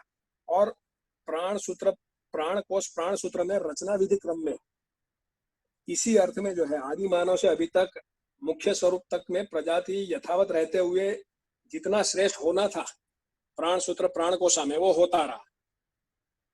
बात पहुंच रही है? जी जी भैया। अब इस विधि से मानव का उत्थान क्रम श्रृंखला बनी, मतलब इस विधि से मानव के उत्थान की श्रृंखला बनी। आज की स्थिति में शरीर रचना ज्ञान, उसकी मूलभूत प्रक्रिया, उसका नाप तोल, रोगों की परीक्षण विधि, दवाई का संयोजन, ये सब का सब मतलब हमने जो है हमारे जो है आदि मानव से लेकर अब तक जो है शरीर रचना ज्ञान को जिस तरह से हमने पाया तैयार किया है ना, मेडिकल साइंस जिसको कहते हैं या तो शरीर विज्ञान, वो अब जो है पूरा का पूरा जो है व्यापार से जुड़ गया है, व्यापार से अनुबंधित हो गया, व्यापार के चंगुल में फंस गया है। इस विधि से ये पूरा सकारात्मक भाग कुछ लोगों के हाथ में गिरफ्त हो गई। इससे भी सर्वाधिक मानव को असुविधा बनी हुई है। तो मतलब ये जो हुआ, मानव ने जो है ये शरीर रचना ज्ञान जो पाया और उसका जो सही अर्थ में उपयोग होना चाहिए है ना, उसकी बजाय जो है वो उसका व्यापारीकरण हो गया और उससे आज सर्वाधिक मानव को असुविधाएं बनी हुई है। इस समस्या से मुक्त होने का सोच विचार अभी चल ही रहा है। जैसे अभी आज जो है डॉक्टर का नाम सुन के ही लोग जो है अभी कांप रहे हैं, रोग से कम डर रहे हैं, डॉक्टर से ज्यादा डर रहे हैं, हॉस्पिटल के नाम से ज्यादा डर रहे हैं। दिनेश भाई जी जी भैया, सही बात है। ये सुविधाएं है, अब इस सुविधा से छूटने का भी जो है अभी सोच विचार चल रहा है, ये कह रहा है ना। इसमें और कोई कुछ कहना चाहते हो तो कह सकते हो, वरना आगे बढ़ता हूँ। भैया मैं पिछले दोनों पैराग्राफ को जोड़ करके एक लाइन जो मुझे समझ में आ रही है, शायद जी बोलिए। बहुत बढ़िया भैया, बताइए कि कितना पेड़ काटना, जब तक पेड़ काटना सामान्य आकांक्षा तक की सीमा में था तो सकारात्मक था, जब ये व्यापार की गिरफ्त में आया तो ये परेशानियां शुरू हुई। बिल्कुल भैया, बिल्कुल बिल्कुल।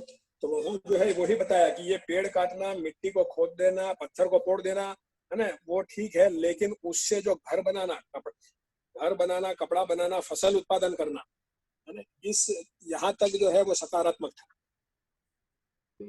और फिर उसके आगे जो है शरीर रचना ज्ञान है ना, वो शरीर रचना ज्ञान जो है अपने आप में ठीक था, लेकिन उसका जो व्यापारीकरण हो गया वहां से मानव को असुविधाएं शुरू हो।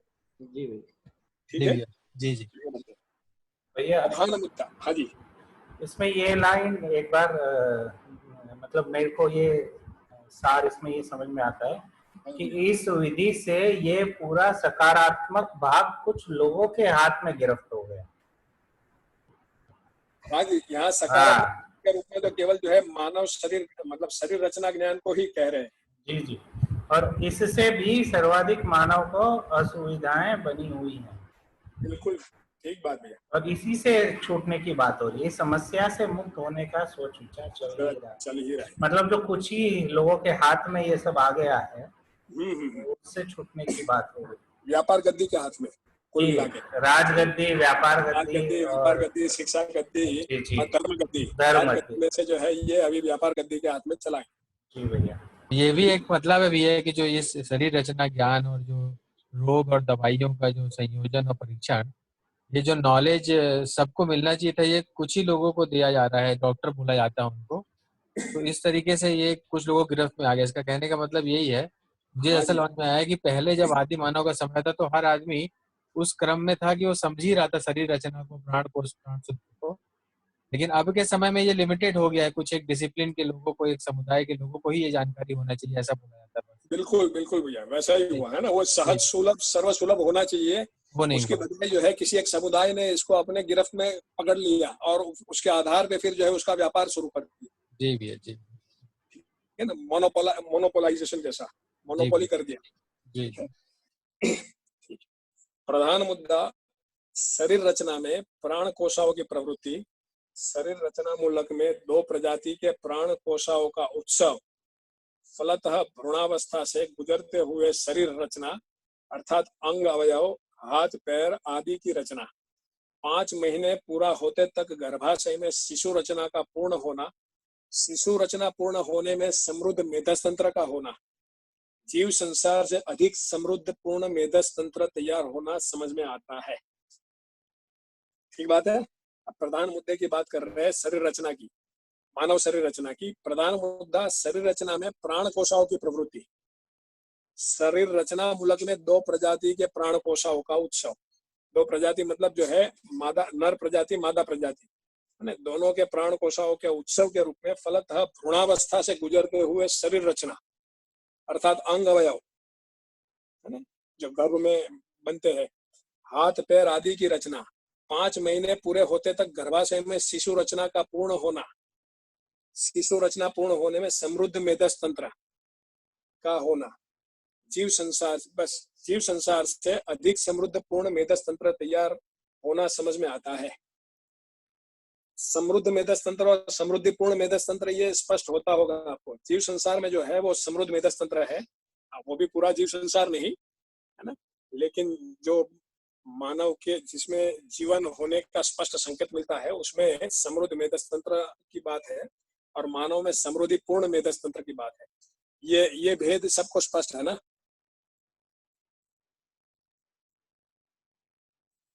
मतलब ये यही पता है कि जो अपना मेधस होता है मानव का, वो जीवन के संकेत ग्रहण कर सकता है और मतलब मानव का मेधस जो है जीवन को पूर्ण रूप से अभिव्यक्त करने की क्षमता रखता है। अच्छा अच्छा, है ना। जबकि जीव संसार में जो मेधस है उसमें जीवन जो है वो पूर्ण रूप से व्यक्त नहीं हो सकता। जीवन का केवल जो है, मुझे लगता है कि ये मन वाला हिस्सा है ना, वो और उसके ऊपर विचार वाला शायद थोड़ा आंशिक रूप में, ज्यादा से ज्यादा है ना, जीवावस्था का जो मेधस है, अच्छे से अच्छा मेधस, उसमें उतना ही जो है जीवन व्यक्त हो सकता है। इसलिए वो समृद्ध मेधस तो है, लेकिन समृद्धिपूर्ण मेधस कि जहां पर जीवन जो है पूर्ण रूप से अपने को अभिव्यक्त कर सकता है, उस अर्थ में जो है पूर्ण विकसित मेधस की बात है, पूर्ण समृद्ध मेधस। बढ़िया। ठीक है जी भैया। इन्हीं अवधि में जीवन का शरीर को संचालित करने के लिए तत्पर होना। किन अवधि में? ऊपर जो बताया ना कि 5 महीने पूरा होते तक गर्भाशय में शिशु रचना का पूर्ण होना, शिशु रचना पूर्ण होने में समृद्ध मेधस्तंत्र का होना, इन्हीं अवधि में, 5 महीने की अवधि के इन्हीं अवधि में जीवन का, जैसे ही जो है गर्भ में मेधस तैयार हो जाता है, वैसे ही जीवन जो है उस शरीर को चलाने लगता है। तो आगे यहाँ आता है कि इन्हीं अवधि में जीवन का शरीर को संचालित करने के लिए तत्पर होना, इसका संकेत माँ होने वाली नारी को समझ में आना। मतलब 5 महीने के बाद माँ को समझ में आता है कि अंदर जो है बच्चे का शरीर अब जो है हाथ पांव हिल रहे हैं। तो इसका संकेत माँ होने वाली नारी को समझ में आना शिशु जनन के उपरांत उसके संवर्धन के लिए 100 वर्ष पहले जैसा ध्यान देते रहे, 50 वर्ष पहले जैसा ध्यान देते रहे, उससे अधिक सटीक ध्यान आज दे पाना। आज की स्थिति में यह सब मानव के अध्ययन में आता है। ठीक रहा? संवर्धन मतलब यह क्या? संवर्धन मतलब? संवर्धन मतलब जो है ना, शिशु जनन के उपरांत उसके संवर्धन, शिशु को बड़ा करना। अच्छा, बड़ा जनन मतलब शिशु का जन्म और उसके बाद जो है उसका जो है उसको बड़ा करना, उसको पाल पोषण, उसका पालन। ठीक है। तो उसके संवर्धन के लिए जो 100 वर्ष पहले जो जैसा ध्यान मतलब दिया जाता था उस 100 साल पहले के माँ बापों के द्वारा, उसके बाद जो है 50 साल पहले जो बच्चों के जो है पालन पोषण में जो ध्यान दिया जाता था, उससे अधिक सटीक ध्यान आज दे पाना आज की स्थिति में यह सब मानव के अध्ययन में आता है। इसमें जो भैया संवर्धन शब्द है, हाँ जी, उसमें इंग्लिश का एक शब्द यूज होता है, यदि उसको और भी थोड़ा सा किसी को क्लैरिटी चाहिए तो इनरिचमेंट। हाँ जी, अच्छा अच्छा, ठीक है। दीदी ग्रूमिंग भी कह सकते हैं यहाँ पे। हाँ, देख लेंगे। एक्चुअल में ग्रूमिंग तो है ही है उसमें, पर जनरली जो संवर्धन को यूज करते हैं इनरिचमेंट, मतलब और उसको आगे बढ़ाने के लिए और गुणवत्ता बढ़ाना, इस तरह के। इसमें गुणवत्ता मतलब आप जो कह रही हो शारीरिक मानसिक दोनों प्रकार के पोषण की बात कर रही हो सुनीता बहन। जी जी, है ना, क्योंकि यहाँ जो है शिशु जनन के उपरांत उसके संवर्धन के लिए है ना, तो अब संवर्धन को यहाँ एक तो उसके शरीर को बड़ा करने के रूप में, और उसको जी। जो है उनके पास, माँ बाप के पास उस समय में जो समझदारी थी, वो समझदारी हाँ। के रूप में भी। जी जी बिल्कुल बिल्कुल, आप ठीक कह रहे हैं भैया, दोनों बातें हैं। दोनों बातें। तो वो जो है 100 साल पहले जो होता था उससे अच्छा 50 साल पहले, और 50 साल पहले होता था उससे कई अच्छा आज हो रहा है, ये अध्ययन में आता है। ठीक है, आगे बढ़े। जी भैया। 2:52 हुए हैं, तो ये पैराग्राफ को अपने कंप्लीट करते हैं। इसमें रचना में विविधता के लिए प्राण सूत्रों में प्रवृत्ति के बारे में जिज्ञासा बनती है। जो दिनेश भाई आप पूछ रहे थे ना, रचना में विविधता के लिए, शायद जो है आप यही पूछना चाहते थे। रचना में विविधता के लिए प्राण सूत्रों में प्रवृत्ति के बारे में जिज्ञासा बनती है, क्यों होता है, कैसा होता है। इस मुद्दे पर सोचने की आवश्यकता मानव में आता ही है। मुख्य मुद्दा रंग और रूप ही है जिसमें विविधता हो पाता है। अंग अवयव में कोई खास विविधता नहीं हो पाता। इस तथ्य को परीक्षण निरीक्षण पूर्वक समझ चुके हैं। कई प्रकार के रस द्रव्यों को आज का मानव सटीकता से पहचान चुका है। इसका अनुपातिक भिन्न भिन्न प्रवृत्ति के आधार पर शरीर का रंग होना पाया जाता है। तो ये मानव शरीर की बात हो रही है। मानव शरीर में जो विविधता दिखती है उसमें ज्यादा करके विविधता का आधार जो है, क्या बताया, रंग और रूप।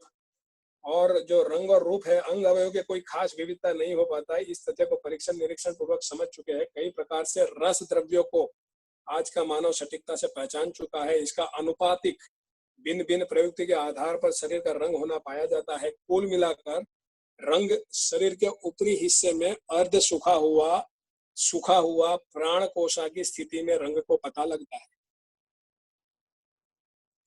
चमड़े के अंदर जो रक्त होता है सबके शरीर में लाल ही होता है।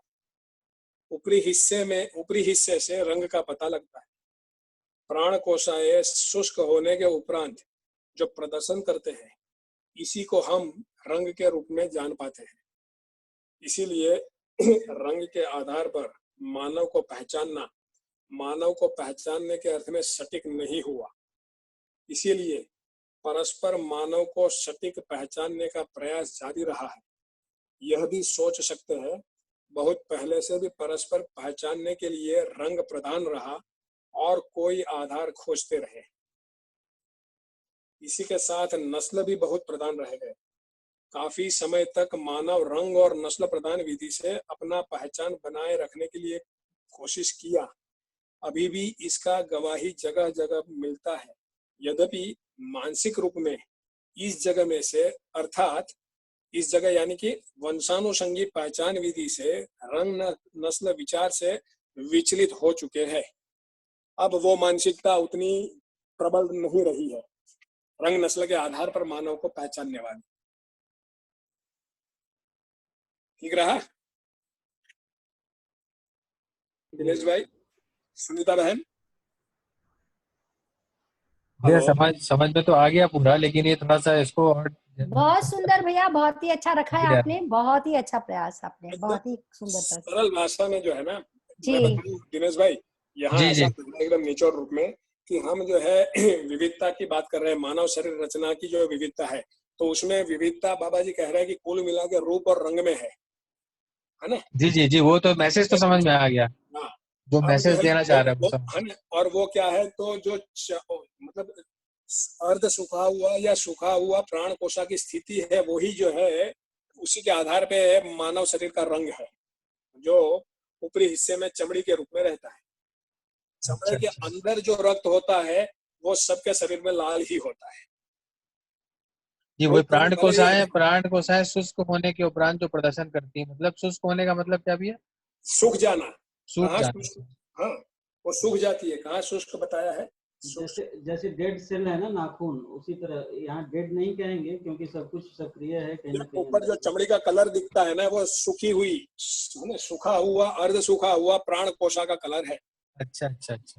वही जो है चमड़ी के रूप में जो है दिखता है। चमड़े के अंदर जो रक्त होता है वो सबके शरीर में लाल ही होता है। ऊपरी हिस्से से रंग का पता लगता है, शरीर के रंग का। ये काला है, गोरा है, विटी से, है ना? जी। प्राण कोशाएं शुष्क होने के उपरांत जो प्रदर्शन करते हैं इसी को हम रंग के रूप में जान पाते हैं। मतलब जो प्राण कोशाएं है वो ऊपरी हिस्से में सूख जाने के बाद जो रंग दिखाती है उसके आधार पे हमको मानव का रंग पकड़ में आता है, वही चमड़ी का रंग है जी। लेकिन अंदर का रक्त जो है वो लाल ही रहता है। इसीलिए रंग के आधार पर तो मतलब जो है अंदर तो ऊपर से किसी का काला रंग, गोरा रंग, कोई भी रंग दिखे, लेकिन अंदर का रंग रक्त का रंग तो लाल ही होता है। इसलिए रंग के आधार पर मानव को पहचानने के अर्थ में सटीक नहीं हुआ ना, ये कह रहे हैं। इसीलिए परस्पर मानव को सटीक पहचानने का प्रयास जारी रहा। तो मतलब जो है मानव केवल चामड़ी के रंग से मानव को सटीक पहचानना संभव नहीं हुआ, इसलिए मानव को सटीक पहचानने के अर्थ में प्रयास जारी रहे। यह भी सोच सकते हैं बहुत पहले से भी परस्पर पहचानने के लिए रंग प्रधान रहा। कोई एक जमाने में जो है रंग प्रधान था पहचानने के लिए, मानव को पहचानने के लिए, है ना। तो बहुत पहले से भी परस्पर पहचानने के लिए रंग प्रधान रहा। इसके अलावा भी जो है आधार खोजते रहे, नस्ल का आधार, है ना, जिसमें मतलब क्या भैया, मतलब जैसे इंडियन फेस रहता है, चाइनीज फेस रहता है, मंगोलियन फेस रहता है ना। फेस के स्ट्रक्चर में फर्क रहता है, हाइट बॉडी में थोड़ा फर्क रहता है, मतलब रूप, मतलब हाँ, मतलब जो है उसमें फर्क रहता है ना। एक तो रंग में फर्क रहता है, उसके जो है रूप में फर्क रहता है। चाइनीज का चेहरा अलग दिखता है, जापानीज का अलग दिखता है, निग्रो का अलग दिखता है, इंडियन का अलग दिखता है, ठीक है ना। तो रंग के आधार पे, नस्ल के आधार पे प्रयास चलते रहे मानव को सटीक पहचानने के अर्थ में। इसी के साथ नस्ल भी बहुत प्रधान रह गए। काफी समय तक मानव रंग और नस्ल प्रधान विधि से अपना पहचान बनाए रखने के लिए कोशिश किया।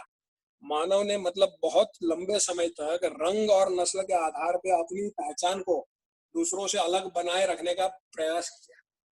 अभी भी इसका गवाही जगह जगह मिलता है, मतलब कई दूर दराज जंगलों में या कहीं पे भी, है ना, कहीं पे भी अभी जो है हो सकता है रंग और नस्ल के आधार पे अभी भी जातियां बनी हुई हो, समुदाय बने हुए हो। यद्यपि लेकिन मानसिक रूप में इस जगह में से, अर्थात ये वंशानुषंगी है ना, ये वंश है, जैसे माँ बाप का शरीर वैसे ही जो है संतान का शरीर, ये वंशानुषंगी विधि हुई। तो मतलब जो है वंशानुषंगी पहचान विधि से रंग नस्ल विचार से अभी विचलित हो चुके हैं। मतलब काफी हद तक अब उससे हम बाहर आ गए हैं कि नहीं, रंग के आधार पे और नस्ल के आधार पे अलग दिखने वाला आदमी जो है मूल में तो आदमी ही है ना, वो अलग नहीं है। बात पहुंच रही है? बढ़िया भैया, बहुत बढ़िया। बस तो हाँ जी, इस प्रकार से यहाँ ये बात कह रहे हैं। यहाँ अभी 2:59 है। आप कहो तो आगे का एक और पैराग्राफ पढ़ ले। जी भैया पढ़ के रख दीजिए, चर्चा कल कर दीजिए। हाँ तो चलो पढ़ लेता हूँ इस पैराग्राफ। इस क्रम में मानव कल्पनाशीलता, कर्म स्वतंत्रता को ज्ञान। योगेश भैया नमस्ते। मैं छोड़ रही हूँ, मुझे दूसरी मीटिंग में जाना है, पर बहुत अच्छा रहा, बहुत अच्छा। बहुत बढ़िया, ये रहा, ठीक है। सभी को हरि हर। तो इस क्रम में मानव कल्पनाशीलता, कर्म स्वतंत्रता को ज्ञान विधा में सार्थक बनाने दौड़ा। तब संसार की विविधता का अध्ययन न होने की कमजोरी के कारण ज्ञान मीमांसा चाहते हुए, ज्ञानी होना चाहते हुए, ज्ञानी होने के लिए प्रस्तावित सभी तप, साधन, योग, अभ्यास करते रहे, किंतु प्रमाणित होने की स्थली पर रिक्त रह गए। इसमें सांत्वना पाने के लिए उपाय रूप में शास्त्रों को आधार मान लिया। इस ढंग से धर्म ग्रंथ, किताब प्रमाण माना गया। आदमी प्रमाण को प्रस्तुत करने वाला है, इसको स्वीकारा नहीं। आदमी प्रमाण को प्रस्तुत करने वाला है, इसको स्वीकारा नहीं। ध्यान देने की बात यही है कि ज्ञान, विज्ञान, विवेक संबंधी प्रमाणों को कोई प्रस्तुत करेगा तो वह मानव ही करेगा। इस तथ्य से ज्ञानाभ्यासी संसार को अथवा आगे पीढ़ी को सार्थक प्रमाण दे नहीं पाया। ठीक बात है भैया, इस पर चर्चा कल करेंगे। हाँ, चर्चा कल रखेंगे कि आज करना है? मुझे लगता है आज जो है संख्या थोड़ी कम भी हो गई है। जी। आज इसको पढ़ लिया है, चर्चा कल रखे। लेकिन अभी जितना हुआ उस पर कोई चर्चा करनी है तो इस पे अपने बात कर सकते हैं। किसी को बात रखनी हो, किसी को कुछ बात करनी हो, पूछनी हो, तो उस पर चर्चा हो सकती है। भैया एक चीज जो मुझे पूछना था, जैसे अभी रंग की और रूप की बात की तो उन्होंने रंग का तो बताया रीजन, प्राण कोशिकाओं का शुष्क होना। हाँ जी। रूप के बारे में चर्चा नहीं की इस पैराग्राफ में कि रूप की वैरायटी का क्या ऐसा उनको क्या समझ में आया। तो मतलब जनरेशन के कारण ही रूप आ रहा है ऐसा बोल रहे हैं आप? मतलब दोनों के मूल में तो प्राण कोशाओं की बात है ना? अच्छा, दोनों का कॉमन है क्या? हाँ, शरीर तो प्राण कोशाओं से बना हुआ है, तो प्राण कोशाओं के गठन में है ना, उसकी जो है उसकी उसमें क्रियाकलाप में जो कुछ भी जो है विविधता रही, वही शरीर के जो है रूप के रूप में, रंग के रूप में दिखती रही। भैया हाँ जी भैया, ये जैसे अभी चर्चा हो रही थी उसमें हम कह रहे थे कि अलग अलग रूप है। भैया रूप को तो हम आकार आयतन घन के हिसाब से देखते हैं ना। ठीक बात है। तो उसमें ये भिन्नता रूप की थोड़े हुई, जैसे मंगोलियन फेस है या अफ्रीकन है, तो ये नस्ल के रूप में, नस्ल, हाँ हाँ, वो जो विविधता है नस्ल के रूप में है। आज चाइनीज नस्ल और इंडियन जो है उसमें अंतर दिखता है। जी जी, है ना? इसको कद काठी नाक वगैरह ऐसा करते हैं। नस्ल शब्द तो समझ में आता है ना? जी रेस, इंग्लिश में रेस है। हाँ, तो वो जो है उस रूप में इसको देख सकते हैं। मूल आधार पहले जो है समुदायों बनने का आधार रंग और नस्ल ही रहे थे, और उसके आधार पे मानव को पहचानने का प्रयास रहा। लेकिन उस आधार पर जो है मानव सटीक रूप में पहचानने में नहीं आया, है ना? तो वो प्रयास अभी काफी जो है शिथिल हो गया है। अब जो है कई लोग जो है उससे हट गए हैं कि नहीं ये तो सही आधार नहीं है, लेकिन फिर भी इस संसार में कहीं कहीं अभी भी जो है वो आधार बने हुए हैं। लेकिन बाबा जी का कहना है कि ये मानव को पहचानने की सटीक विधि नहीं है। वंशानुसंगी मतलब जो है जैसे माँ बाप के शरीर का रूप रंग, वैसा ही जो है उसके संतान के शरीर का रूप रंग, यही वंशानुसंगी पहचान, यही वंशानुसंगी विधि है। तो एक जमाने में जैसे जीवावस्था को वंशानुसंगी विधि से पहचानते थे, उस रूप में मानव को भी पहचानने का प्रयास किया, लेकिन उसमें मानव सफल नहीं हुआ, उसमें वो पहचान विधि सार्थक नहीं हुई। तो अभी मानव जो है और विधि ढूंढ रहा है, और ढूंढते ढूंढते ही जो है अभी ये पूरा कार्यक्रम चल रहा है। इसी अर्थ में हम ये समझ रहे हैं मध्य से दर्शन में मानव का सही स्वरूप, सही में मानव क्या है, यही कार्यक्रम है। बढ़िया भैया। भैया जो रूप है इसमें आकार आयतन घन आता है, इसमें कलर नहीं आता क्या रूप में? कलर आता ही है, 5 इंद्रियों से जो भी पकड़ में आता है वो सब रूप का ही भाग है। कहते हैं आकार आयतन घन है उसको, परिभाषा तो आकार आयतन घन की। हाँ आकार, हाँ तो मतलब 5 इंद्रियों से पकड़ में आता है ना। जी जी। रूप जो है, रंग जो है आंखों से पकड़ में आता है, वो रूप का भी हिस्सा हुआ, आकार आयतन का नहीं हुआ, लेकिन रूप का तो हिस्सा हुआ। ठीक है ना जी। सुनील भाई, हाँ भैया, रंग का क्या बोला आपने? इंद्रियों से जो पकड़ में आता है वो रूप का ही हिस्सा है। जैसे कि भैया, जैसे गोरा कलर, काला कलर वो रूप का ही हिस्सा है ना। तो ये व्याख्या में तो दिया हुआ है ना आकार आयतन घन, तो इसमें कहाँ ये बात? तो भैया रंग के बारे में परिभाषा में लिखा है विभिन्न प्रकार के रसायन द्रव्य अथवा भौतिक दृष्टियों का संयुक्त प्रकाशन। वो तो रंग की बात है, लेकिन मानव शरीर तो रंग के साथ है ही ना। मानव दिखता है, आकार दिखता है तो रंग के साथ दिखता है भी। गोरा मानव, काला मानव, है ना। आकार में रंग आएगा भैया? आकार की उसमें रंग नहीं लिखा है, लेकिन आदमी जो है रंग के साथ ही है। 5 इंद्रियों से पकड़ में आता है उसको, मैं तो रंग समझता हूँ कि ये जो है रंग का ही हिस्सा है और रूप का ही हिस्सा है। ये जो रूप गुण स्वभाव धर्म में जो रूप होता है नॉर्मली, मतलब आदमी की बात नहीं कर रहा है, बट किसी भी चीज का उसमें तो लगता हूँ कि शक्कर को चखते हैं तो शक्कर हमको मीठी लगती है, वो शक्कर का जो मीठा लगना वो शक्कर का गुण है कि वो उसका रूप है। रूप है भैया, रूप वो रूप है ना। मतलब इंद्रिय से पकड़ में आया ना, वो स्वादेंद्रिय से पकड़ में आया, लेकिन पकड़ में क्या है अभी उसका मीठा, तो मीठापन जो है वो उसका रूप है। लेकिन वो शक्कर खाने से हमारे शरीर में जो प्रभाव पड़ता है वो उसका गुण है। मतलब आकार आयतन घन के अलावा जो इंद्रियों से पकड़ में आता है वो भी रूप ही है। मैं इसको ऐसे देखता हूँ, है ना, वो रूप का ही हिस्सा है। मैं इसको ऐसे देखता हूँ, आप इसको जांचिएगा। मैं इसको ऐसे देखता हूँ कि हमारी 5 इंद्रियों से आकार दिखता है, आकार के साथ जो है रंग दिखता है, तो रंग जो है वो रूप का ही हिस्सा है ना। फिर भी इसको आप भी जांचिएगा, मैं भी इसको। भैया कुछ दिन पहले डिस्कशन चल रहा था ना रंग के ऊपर, तो कि रंग को कोई आधार नहीं मूल में क्या है, तो प्राण कोशिकाओं का जो है अलग अलग जो है क्वांटिटी में अलग अलग मात्रा में गठन है, वही है जी भैया। रंग के मूल में क्या है, तो रंग के मूल में जो है प्राण कोशिकाओं का गठन है। ये स्वाद भी जो भैया ने जो स्वाद कहा, या यहाँ पे जो रंग की बात चल रही है शुष्क कोशिकाओं की, सब केवल प्राण सूत्र के रस रसायन की प्रतिक्रिया के फलस्वरूप जो है आकार आयतन घन तक ही सीमित है। आकार आयतन घन जो रासायनिक क्रिया होती है भैया वो प्राण सूत्रों के धरातल पर है। यदि ये स्वाद आया तो हमारी स्वाद ग्रंथियां जो जीभ पर हैं उस पर वो रसायन का प्रभाव ही तो है। बिल्कुल। तो वो रसायन आकार आयतन घन की सीमा में है। भैया आकार का दिया हुआ है व्याख्या भी, निश्चित अवधि में स्थिर रचना। जी ठीक बात है।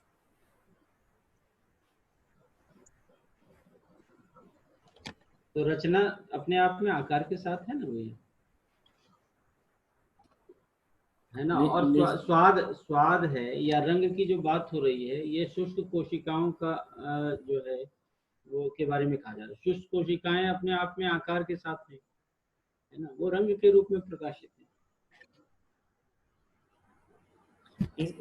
इसमें निश्चित अवधि में स्थिर रचना मतलब जैसे प्राण अवस्था है, जीव अवस्था है, उसके हिसाब से कहा जा रहा है निश्चित अवधि में स्थिर रचना, ऐसा मुझे लग रहा है। आप जांच मतलब आप रूप की बात कर रहे हैं? आकार भैया, आकार की व्याख्या पढ़ रहे थे। निश्चित अवधि में स्थिर रचना। अच्छा, वो तो परिभाषा संहिता में दिया होगा ना। हाँ वही पढ़ रहे भैया। बस तो उसी को समझने की बात है, उसको ठीक से समझा जाए तो हमको आकार स्पष्ट होता होगा। जी भैया। ठीक है ना। और बताइए। बस बढ़िया है भैया। ठीक रहा और बहुत बढ़िया भैया। नहीं बहुत बढ़िya रहा भैया। बहुत अच्छा योगेश भैया। आपके साथ भैया चर्चा का स्कोप ज्यादा बड़ा था। आपके साथ डर नहीं लगता है।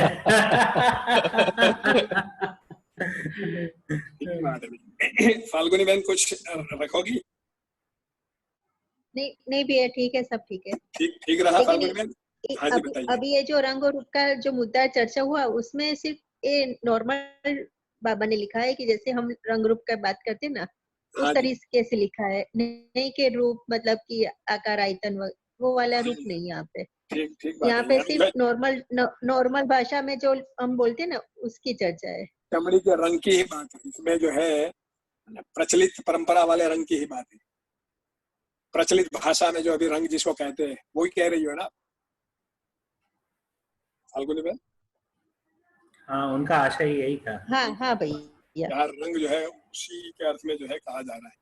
ठीक रहा लेकिन फाल्गुनी बहन ये पूरी बात? हाँ भैया ठीक है। हाँ ठीक है भैया। फिर भी जो है आपको लगे तो आप कुछ जोड़ सकती है, नहीं तो अभी यहाँ आपने समाप्त करते हैं। 3:10 हुआ। ठीक है योगेश भैया, धन्यवाद भैया। धन्यवाद भैया, बहुत बढ़िया योगेश भैया, बहुत बढ़िया। हाँ जी धन्यवाद। बहुत धन्यवाद, सबको धन्यवाद। ठीक है भैया। जी भैया। नमस्कार।